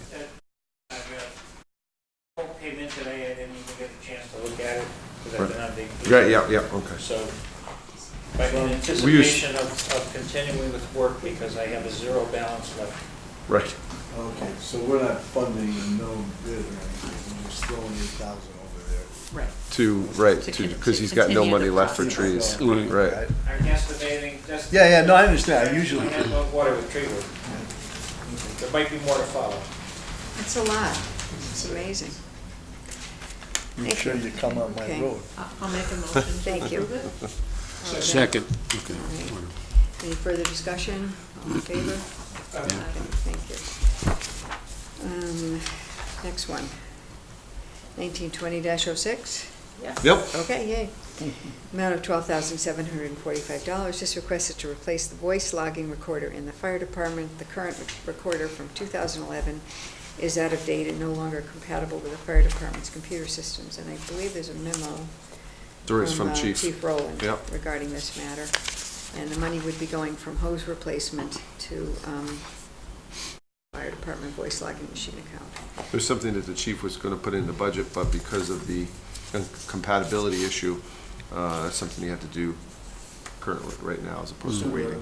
Well, it's a line item transfer. Yeah. Correct. Within Yeah. his own budget, we're Within not his own spending budget, extra right, funds. yeah. So I have a question about that. Sure. So, yeah, it is, but it's capital hose, and typically we fund those capital hose because hoses have to be replaced every so many years. Right. So if we Is it gonna take bite money, us if later? we take money Possible. from this capital hose line item, what is that gonna mean? That's a good question. I think in the future there may Probably a be, question that should be asked. yeah, I could do that. Yeah. Yeah. Do you want to Because, postpone this? next we'll get a line item for some. I know you won't get hoses or a, something. I know you won't get one in this current year for hose, because I did ask that question. But- Whether but or I not mean, it that- comes that in beg- another then budget year, that but might That be. begs another question, then why was it in the budget? So, I mean, you can go circular around this thing forever, but, It was supposed to be you know, next line item year's. transfers are great, but why are they even there available, I guess is where I'm going with that. Is it possible when they had the, I'm Instead of buying- speculating, when they it's- had the hoses inspected, it turned out some of them. I don't know the I don't answer, know. I'm just saying we should speculating. find Yeah. out. Instead of It's a buying, yeah, legitimate question. I don't know. okay. This was a possibility, they found the money, yeah, okay. Yeah, it could be very, Right, I don't know. Well, I think though, Joe, also, it is possible to change your priorities based on what comes up to make it a line item Absolutely. transfer. Right. too. absolutely, Right. I don't know the Right. answer, I'm Okay. just Right. throwing out. Yep. things that, it's always nice to ask the questions, then you Yep. know the Yes. answer. Right. Well, to get the ball rolling, I'll make a motion that we approve line item transfer number 1920-06, the amount of $12,745. Second. Any further discussion on this? Just out of curiosity, I whoop. take it if it can't be done, that creates some sort of a problem for the fire department. They would not be able to record their calls. As of what point? It's coming up pretty soon. I know we're in the process of installing the remainder of our software and our servers. So I would imagine it's in the next few weeks, probably. And they're making a switch out of, they're also making the switch from analog to To digital, yeah. digital. So, and that also is part of that thing, so. Yeah, I mean, I think we assume it's a crucial Necessity. thing, right? Necessity. Right. Yeah, Excuse me, who made the second? Joe. Okay, any further discussion? I'll call the question. All in favor? Thank you. Aye. Okay, line item transfer number 1920-07 in the amount of $24,245 to hire a consultant to assist in developing a plan for the remaining undeveloped acres at the former Country Club of Woodbridge. This was my idea, I guess, with others, Sandy and Mika, and I think others brought this up at some point. We've talked about this, that it's important. I think we had some proceeds from the sale of the rest of the Country Club items, and I think it's important that we've talked about, as a board, what are we going to do with the other 9,500 acres of the property, should the referendum pass or not. I think it'd be important to earmark the money. We don't necessarily have to spend it at this point, but to earmark this money to begin deliberating and hiring a consultant to look. We have some ideas in terms of hiring a landscape architect, and I'd like to earmark this money so that it isn't spent elsewhere. So I'll make a motion that we approve this, and then we can discuss it. Is there a second? Second. Thank you. Any further discussion? Yeah, Go for it.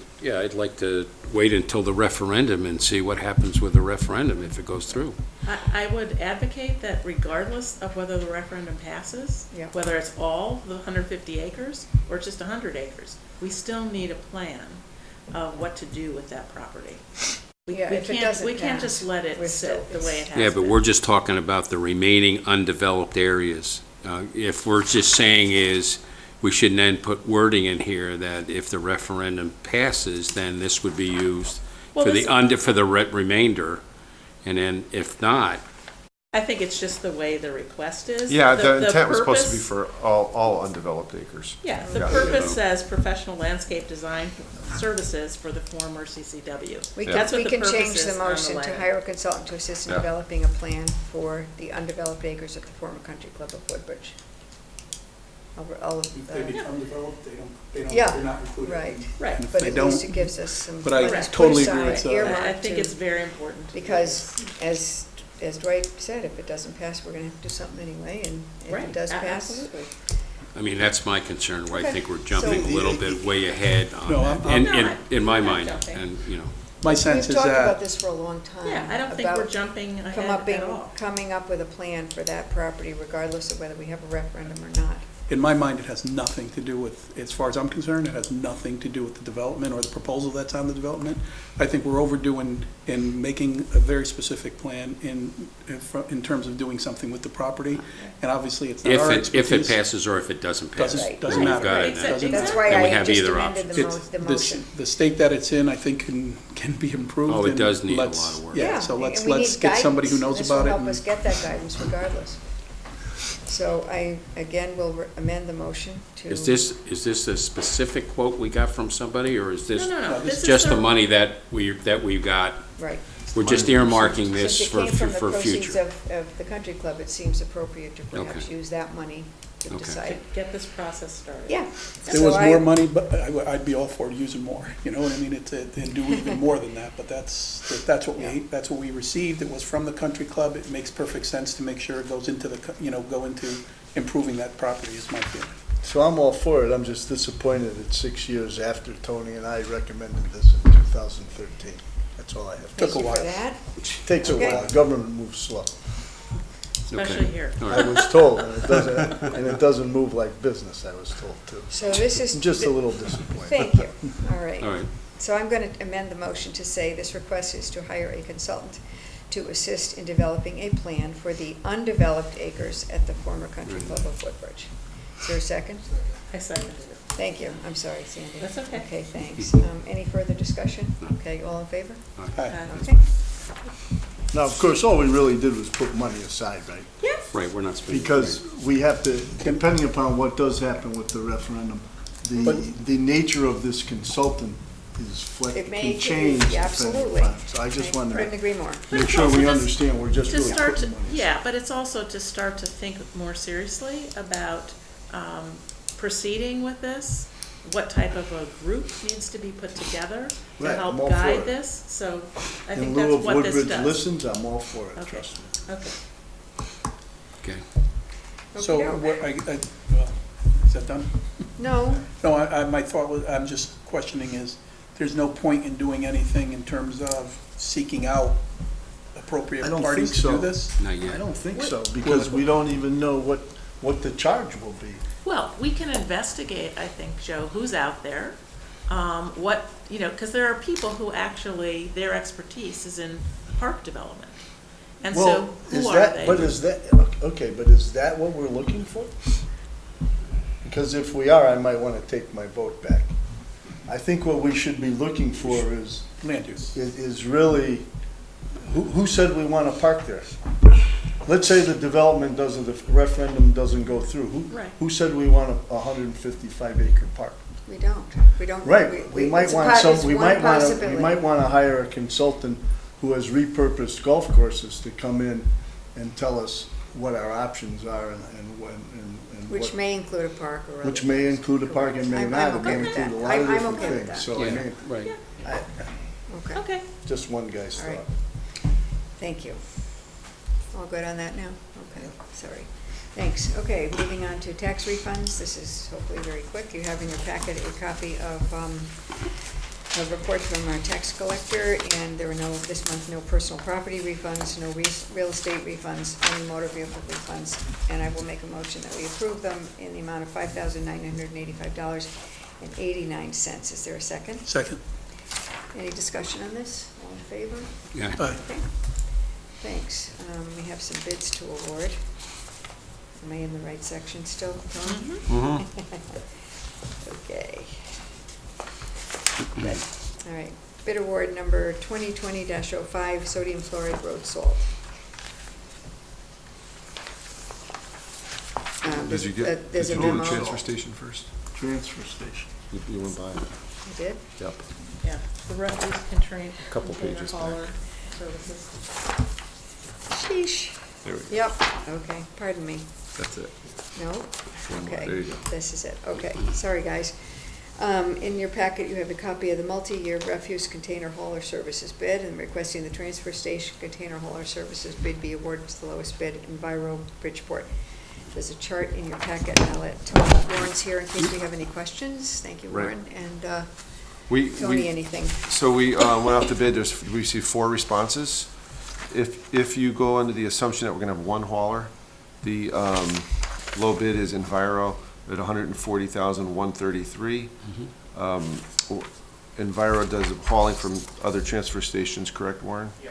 Yep, and I know they come, I know Kelly has used them in the past in another community that she worked in, and so they're highly recommended. And so that's our recommendation.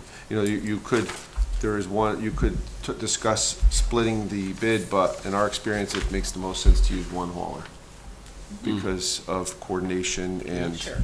What would be any advantage to splitting? Just like $3,000. Oh. That's about it, $4,000.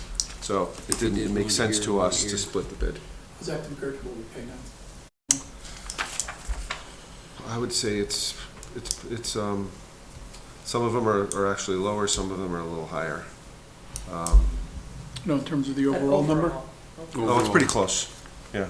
Close Pretty high, to close where we are. low, just out of curiosity. I'd say it's pretty on target. Okay. Maybe a little higher, but not much. Okay. Okay, you need a motion? Okay, we do. Okay. How about Thank the, you. well, one thing. Yes. How about the revenue that we're getting on the scale? How is that going to help pay for, It does. for the, We- you know, for some of the, you know, that we're now getting at the transfer So station? we've been collecting revenue for Right. the from the haulers, as we discussed. Right. And that's, it's coming in pretty good, actually. The haulers are, you know, keeping up with their responsibilities. It's not quite reaching budget because of a few reasons. First of all, we were a few months late. We didn't start July 1st. Right. We started in September. So that was one Right, issue. yeah. Second issue is we didn't move the to bulky waste into other areas. We stayed at just the haulers, if you recall, and we were going to wait 6 months to see how that went before we decided whether we were going to use the scale for other commodities, other items. But I thought the budget was based on the haulers, not on residents. No, it's nothing to do with residents. But, It's just the yeah, haulers. The haulers, yeah. Right. And the bigger bulky items. And we When you didn't- say the bigger bulky, you're talking about residents at that point. Yeah, or contractors machine, or okay. machine, whatever, yeah, I'm sorry, large, yeah, we did talk about that. yeah. So would it pay to maybe think about that sooner, as opposed to waiting 6 months, maybe 4 months, 3 months? And we can Before certainly we have add. an update probably in another, when do you think would make the most sense to have an update, Warren? Maybe, Probably by the end of the year, because Yeah. we have to get our closing statements ready anyway. yeah, so maybe in January we'll have an update. That would be great, Yeah. actually. Yeah, I'm just curious to see where we are. Yeah, sure, okay. Good. So we have a motion, So now second, we're- correct? Not yet? No. Did we make? No, I need okay. to- I was- I advise it Right, correctly. right. I'll make a motion. Thank you. That we accept the low bid from Enviro Bridgeport to be our sole transfer station container hauler. Second, okay. Okay. Any further discussion? All in favor? Aye. Okay, thank you.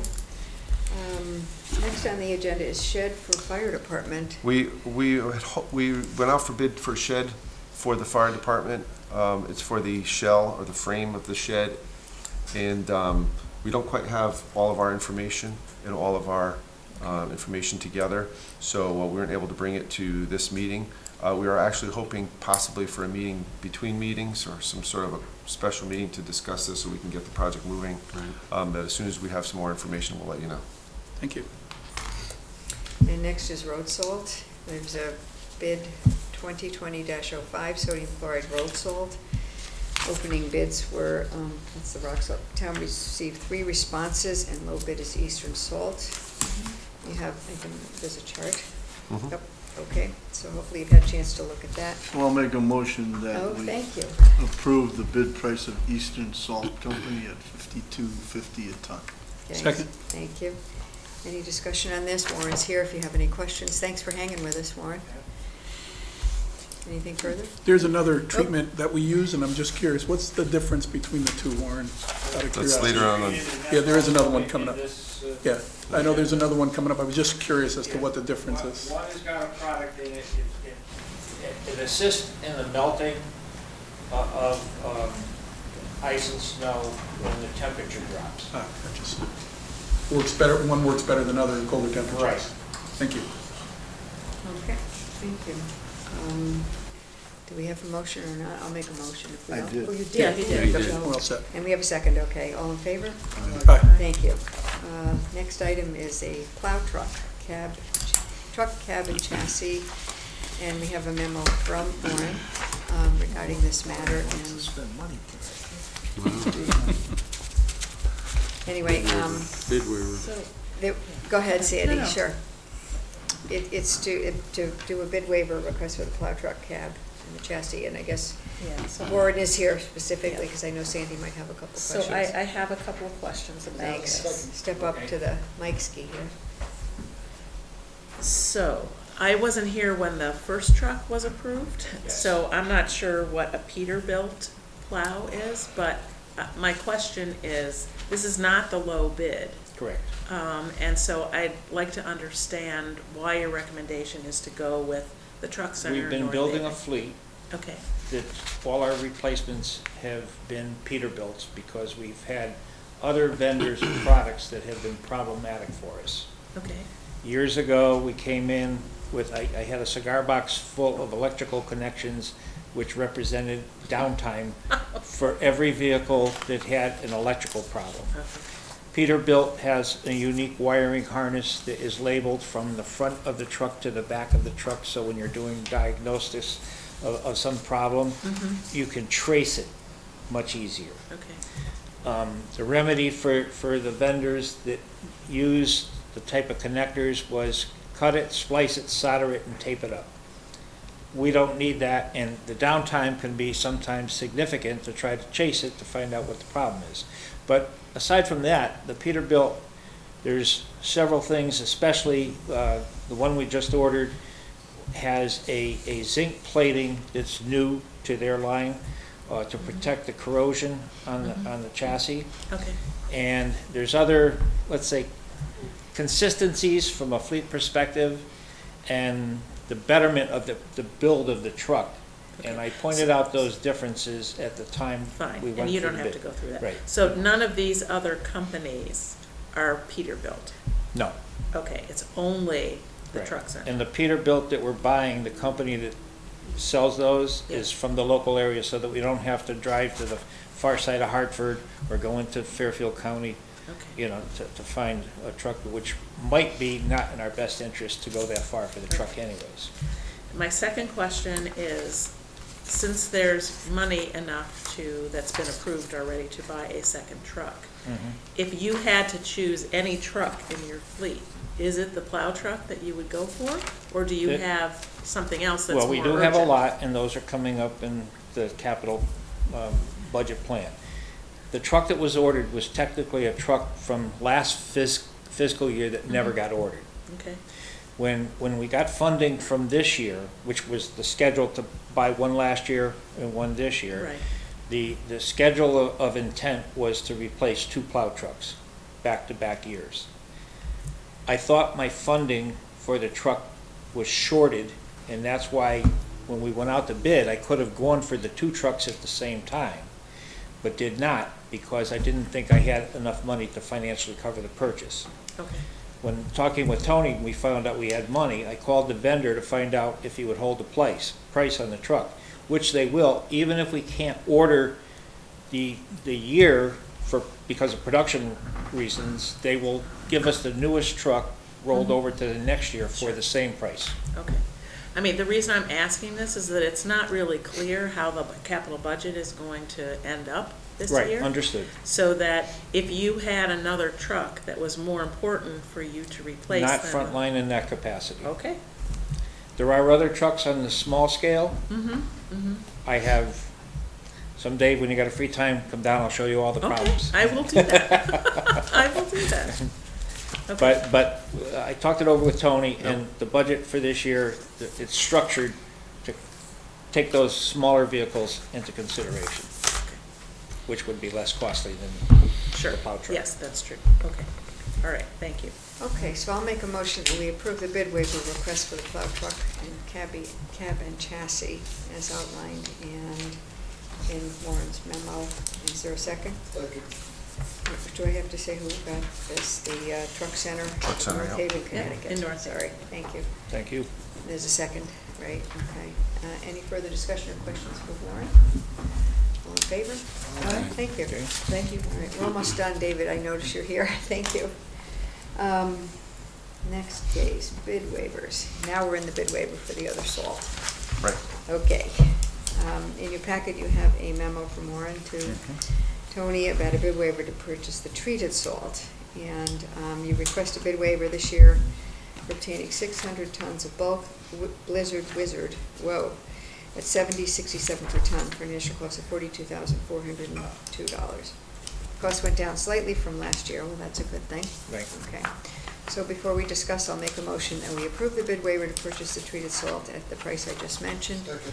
Thank you. Any discussion or questions for Warren on this one? What are the other options to buy? There's Are there other other product- manufacturers out there that manufacture this? This product was marketed under a different name. Morton calls it Blizzard Wizard. It's Ice Be Gone is what the convention with the company that started it. And there are, let's say, other manufacturers of a different product out there. throughout other municipalities, I've checked, and from our standpoint, this product works better than the alternatives. There's not a cost savings from the other products. Well, so I was going to ask you, are But there the other efficiency products of that the are- product, this product works better. And, you know, you can experiment with other things, and if they don't work, you're stuck with the product. And so when the temperature drops or the callbacks at night for ice conditions, since I've been using this product, overtime becomes almost non-existent. The efficiency of the melting of conditions, we usually go out, the first outage of the beginning of the storm, we use this product, and then depending on temperature, we switch to the other salt that we have. And then at night before we go home, let's say the vulnerable roads, we'll treat with this product as well. With this product, yeah. So, I mean, this is, if I had a choice of ordering only one product, it would be this one. I No, I was wouldn't just curious. even order the other product I was at just all. curious if we were paying a lot more for this than an alternate. The other product, products so, you know, of and similar you basically similar said no. function are priced about the same. Okay, that's fine, okay. All right. Absolutely. As long as you're here, well, Yes. actually, let's finish this first. All right, Right. thank you. Okay. All Okay. righty then. So we have a motion and a second, I think, on this? Yes, Yep. okay. Thank you. Any further discussion or questions for Warren? Okay, all in favor? All right. I- Sandy, you have one question, because I Yes. think Warren, after this, is going to take off, be allowed to Right, I take know, off. So right, yes. she has just a quick Right. question. So Beth sent us the correspondence about the bridge report that we got. And so there is the Bradley Road Bridge. And although they have rated that as good, they did make a comment about needing to fix the adhesion cracks. They need to be sealed. So I wondered, whose responsibility is that? Well, it would be the town. It is the town. But depending on the cracks that they're talking about, it could require, we're actually using the VIP bid is what they call it, the vendor in place product. It's Okay. meant specifically for bridge decks to do that type of sealing. It's not the conventional type of crack sealing Right. that's done. So I don't know, in the report, they don't tell you how to No, they don't at all. remediate. That's It's why just I'm that there's asking. something here. It could require sealing in a membrane, and I'm not sure I'd have to specifically, when the reports come in, there's 16 bridges, and they all have similar ratings. Right. So at some point throughout the town, or the life expectancy of the bridge, some maintenance has to be done. Sure. So I'm just wondering, is that something that you then end up doing? Do you contract it out? Do we Well, take I that would from our contract it out. waterways If it's reserve? membrane work, it would be contracted out. If it's the typical crack sealing, which what I did, I took that money out of the operating budget, put it in the capital budget because of the magnitude of crack sealing that would be done, but that money got stripped out of the capital budget. So I have to pick and choose what processes are done, and that was not one of the things that was done this year. Okay. So you would need separate funding to do this, or can it come Well, from we have the Bridge and Waterway Reserve, Right. and depending, once we find out exactly what has to be done at that bridge, Okay, I can get pricing. okay. And we may have enough in one or the other. I might have to adjust the operating budget this year, or just the Waterway Reserve, that might cover it too. Okay. All right, thank you very All much. right. Thanks, Warren. Thank you. Thank you. Thanks for hanging. All righty.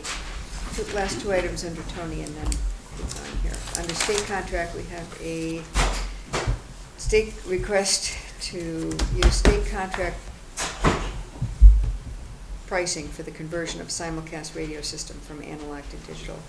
I don't know if you want to talk about this further, Joe, or maybe Tony. Which one are you on? This is the. Conversion to thank digital. you, I'm Changing not from really analog one to here. digital. Oh, yeah, Simulcast system. I went by analog. that just like. Thank you. Thanks. Okay. So I know this is related to the committee. Correct. The Radio. radio committee. Yeah, Tony, though, this was part of the project. Right. Correct. This is Convert. the purchasing piece. In other words, we have to buy it off state contract. We didn't go out to bid. Oh, so that's It's already why we funded. need this. It's Yeah, already right, It's funded. yeah. $44,356. So anyway, this was always part of the Correct. the radio system overall budget that we had. And I guess we're just deciding whether to do it off the state. State price. contract, which we did with the rest of the project. Right. So it just made sense to continue. And I'm assuming your committee would recommend that we do. They did. Well, we did already, and as I say, was kind of a no-brainer because it was always part of the project. Right. Okay, cool.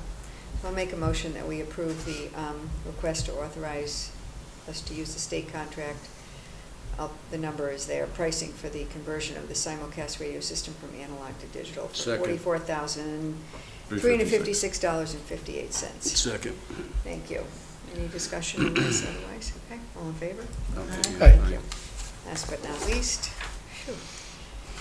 state contract pricing, additional fire console. This is from, again, the radio committee? This is the same thing, well, this is a little different. This is a little different, Okay. yep. This is a little different because it is part of that project. Okay. The difference is that purchasing this second console was not contemplated originally because it was thought that the existing console would be compatible with the new system and so forth. Turns out it's not. So the committee has authorized the purchase of this second console. However, it is the same in the sense that the funding, because we were so much under budget, the funding is coming from the already approved bonding and so forth. So it's not additional money. But unfortunately, we would have been able to save the 41,000 if It we was knew up compatible. front that The it was. original yeah, console. So can something be done with the console that isn't gonna work? Can it be sold to somebody else? How old is it? It's pretty old, I guess. Yeah. I don't know that we discussed Yeah, I'm not sure that, we but have, there's any salvage value to it. I mean, it's a good question, and we could ask Paul. My sense I know was there was no 09, it salvage, was we tried to installed do in that with 09. all the other old equipment, and there was no Yeah, value. the kind of reason the reason we were doing this whole thing is because they were, 10 years, everything. and they were Like an out old of cell phone. warranty, and they were out of, they didn't even have parts to fix them. Fix them, and so yeah. forth. Okay, just So a I'm question. sensing not. No. No problem. So I'll motion that we approve this for $41,663 as discussed. Is there a second? Thank you, Joe. Any other discussion from anyone? Okay, all in favor? Okay, good. Thank Okay. you. All right. Now, We spent all the money. we've been spending tonight for sure. It was already spent. Not all. Now, Right. I would respectfully. Not Warren. Warren came in heavy. Yeah. I would respectfully request that we jump to executive session. We have our Attorney Groggins here. Yeah, fine, regarding, sure. If that's okay with everyone, so I'll make a motion that we jump to item 13 at the moment. Is there a second? Second. Thank you. So we'll do so. And now, I know we're messing you up back there.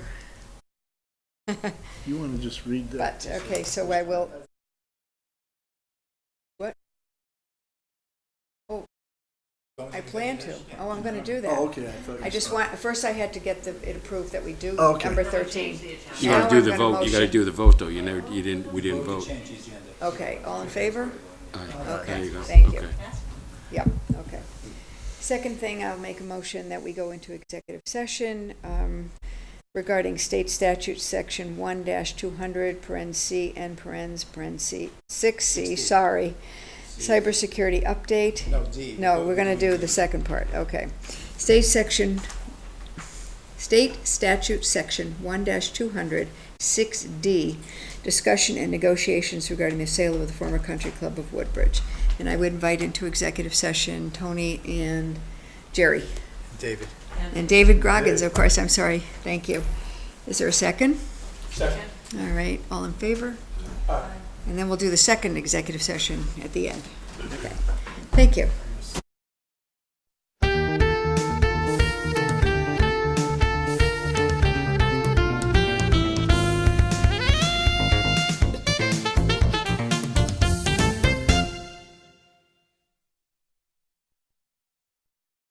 We're back out of executive session, and I would report that there were no motions made nor votes taken during the executive session. Thank you.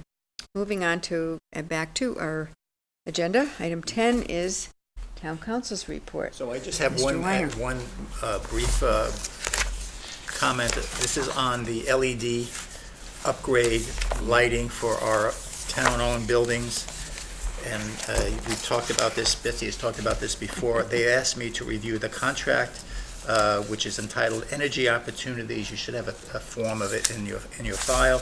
I've looked at it. There are, just so you are clear, we're doing the Center Road building, we're doing this building, we're doing the fire station, we're doing the Public Works facility, we're doing the fire station Police. twice, police and Beecher. Beecher Road School. Yeah.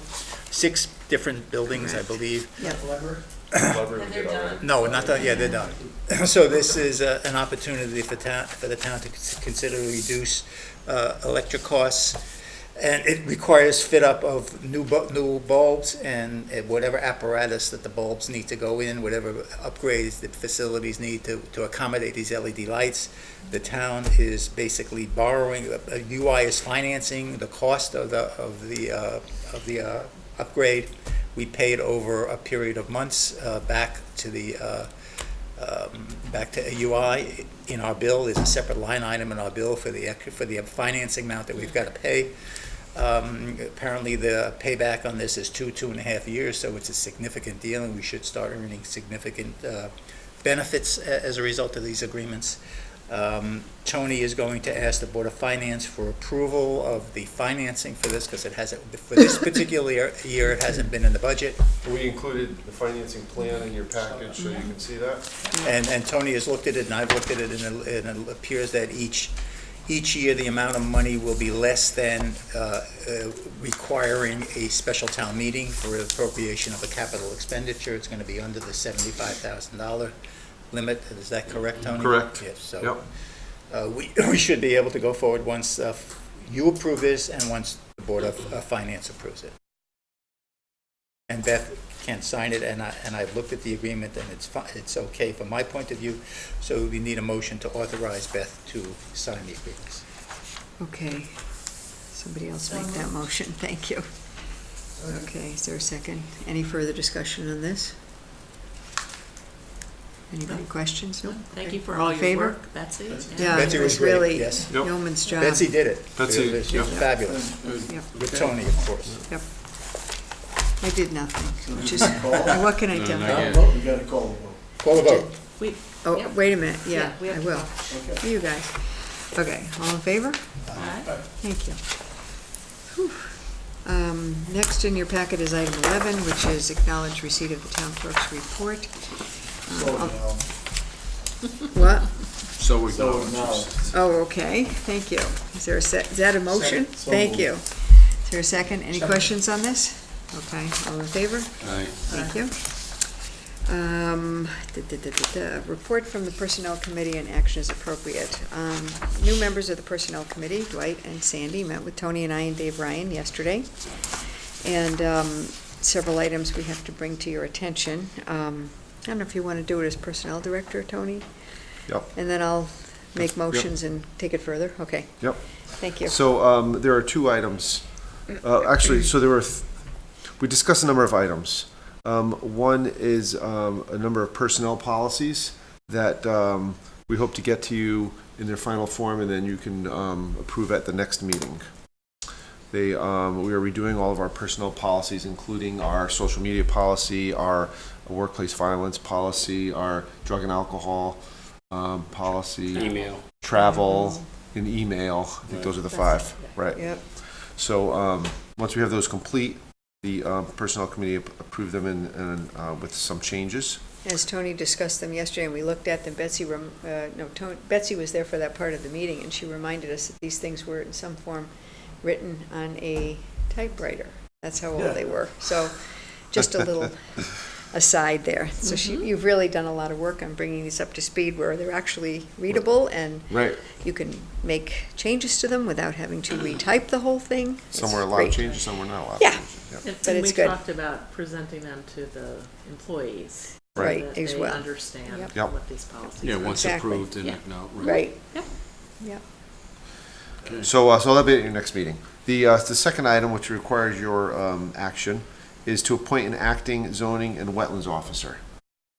Since as best indicated earlier, the untimely passing of Terry, who was our zoning and inland wetlands officer, it is our suggestion that we appoint Christine Sullivan as the acting zoning and wetlands officer. Christine has knowledge of the regulations, has been assisting Terry, and in some cases doing a lot of the work herself for many years. She attends the wetlands meetings and the zoning meetings on a regular basis. And so our recommendation is to appoint her as the acting zoning and wetlands officer, and to do that, to give her a 10% increase in her salary, which is $5,892 for the increased responsibility.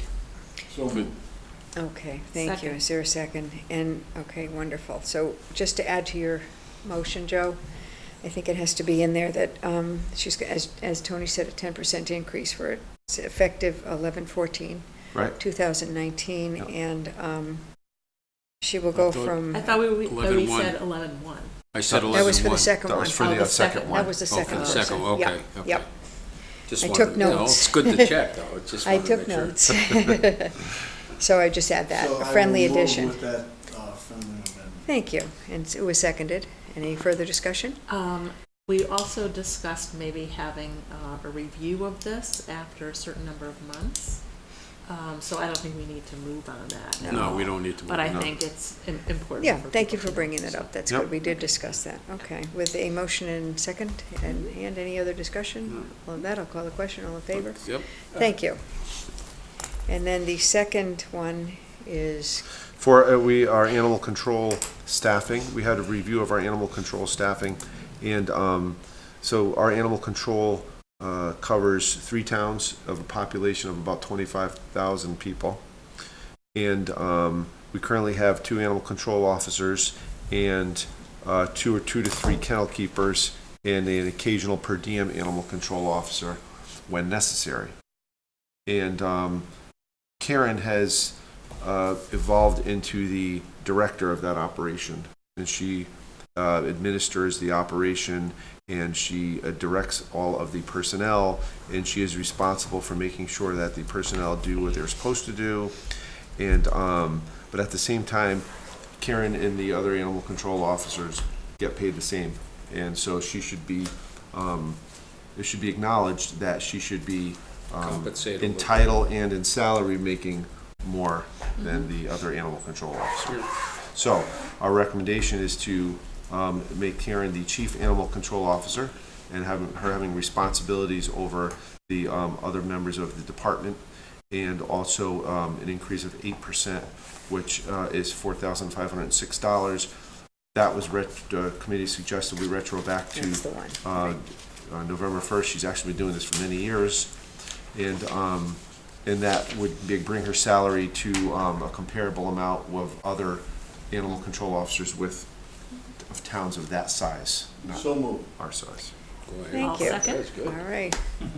Second. With the numbers. Second, with the numbers. Yeah, with the effective numbers and April. 11, I 11-1. expected 11-1. Okay, thank you. Yep. Any further discussion? All in favor? Aye. Thank you. Okay, and I think that's it, except for the NAS. Now we're gonna do the second executive session. And I will make a motion that we go into executive session under state statute section 1-200(6C), cybersecurity update. Is there a second? And I would, oh, wait, I would invite Jerry Weiner and Tony Genovese. And Betsy Agla. Okay, thanks. All right. All in favor? Okay, thank you.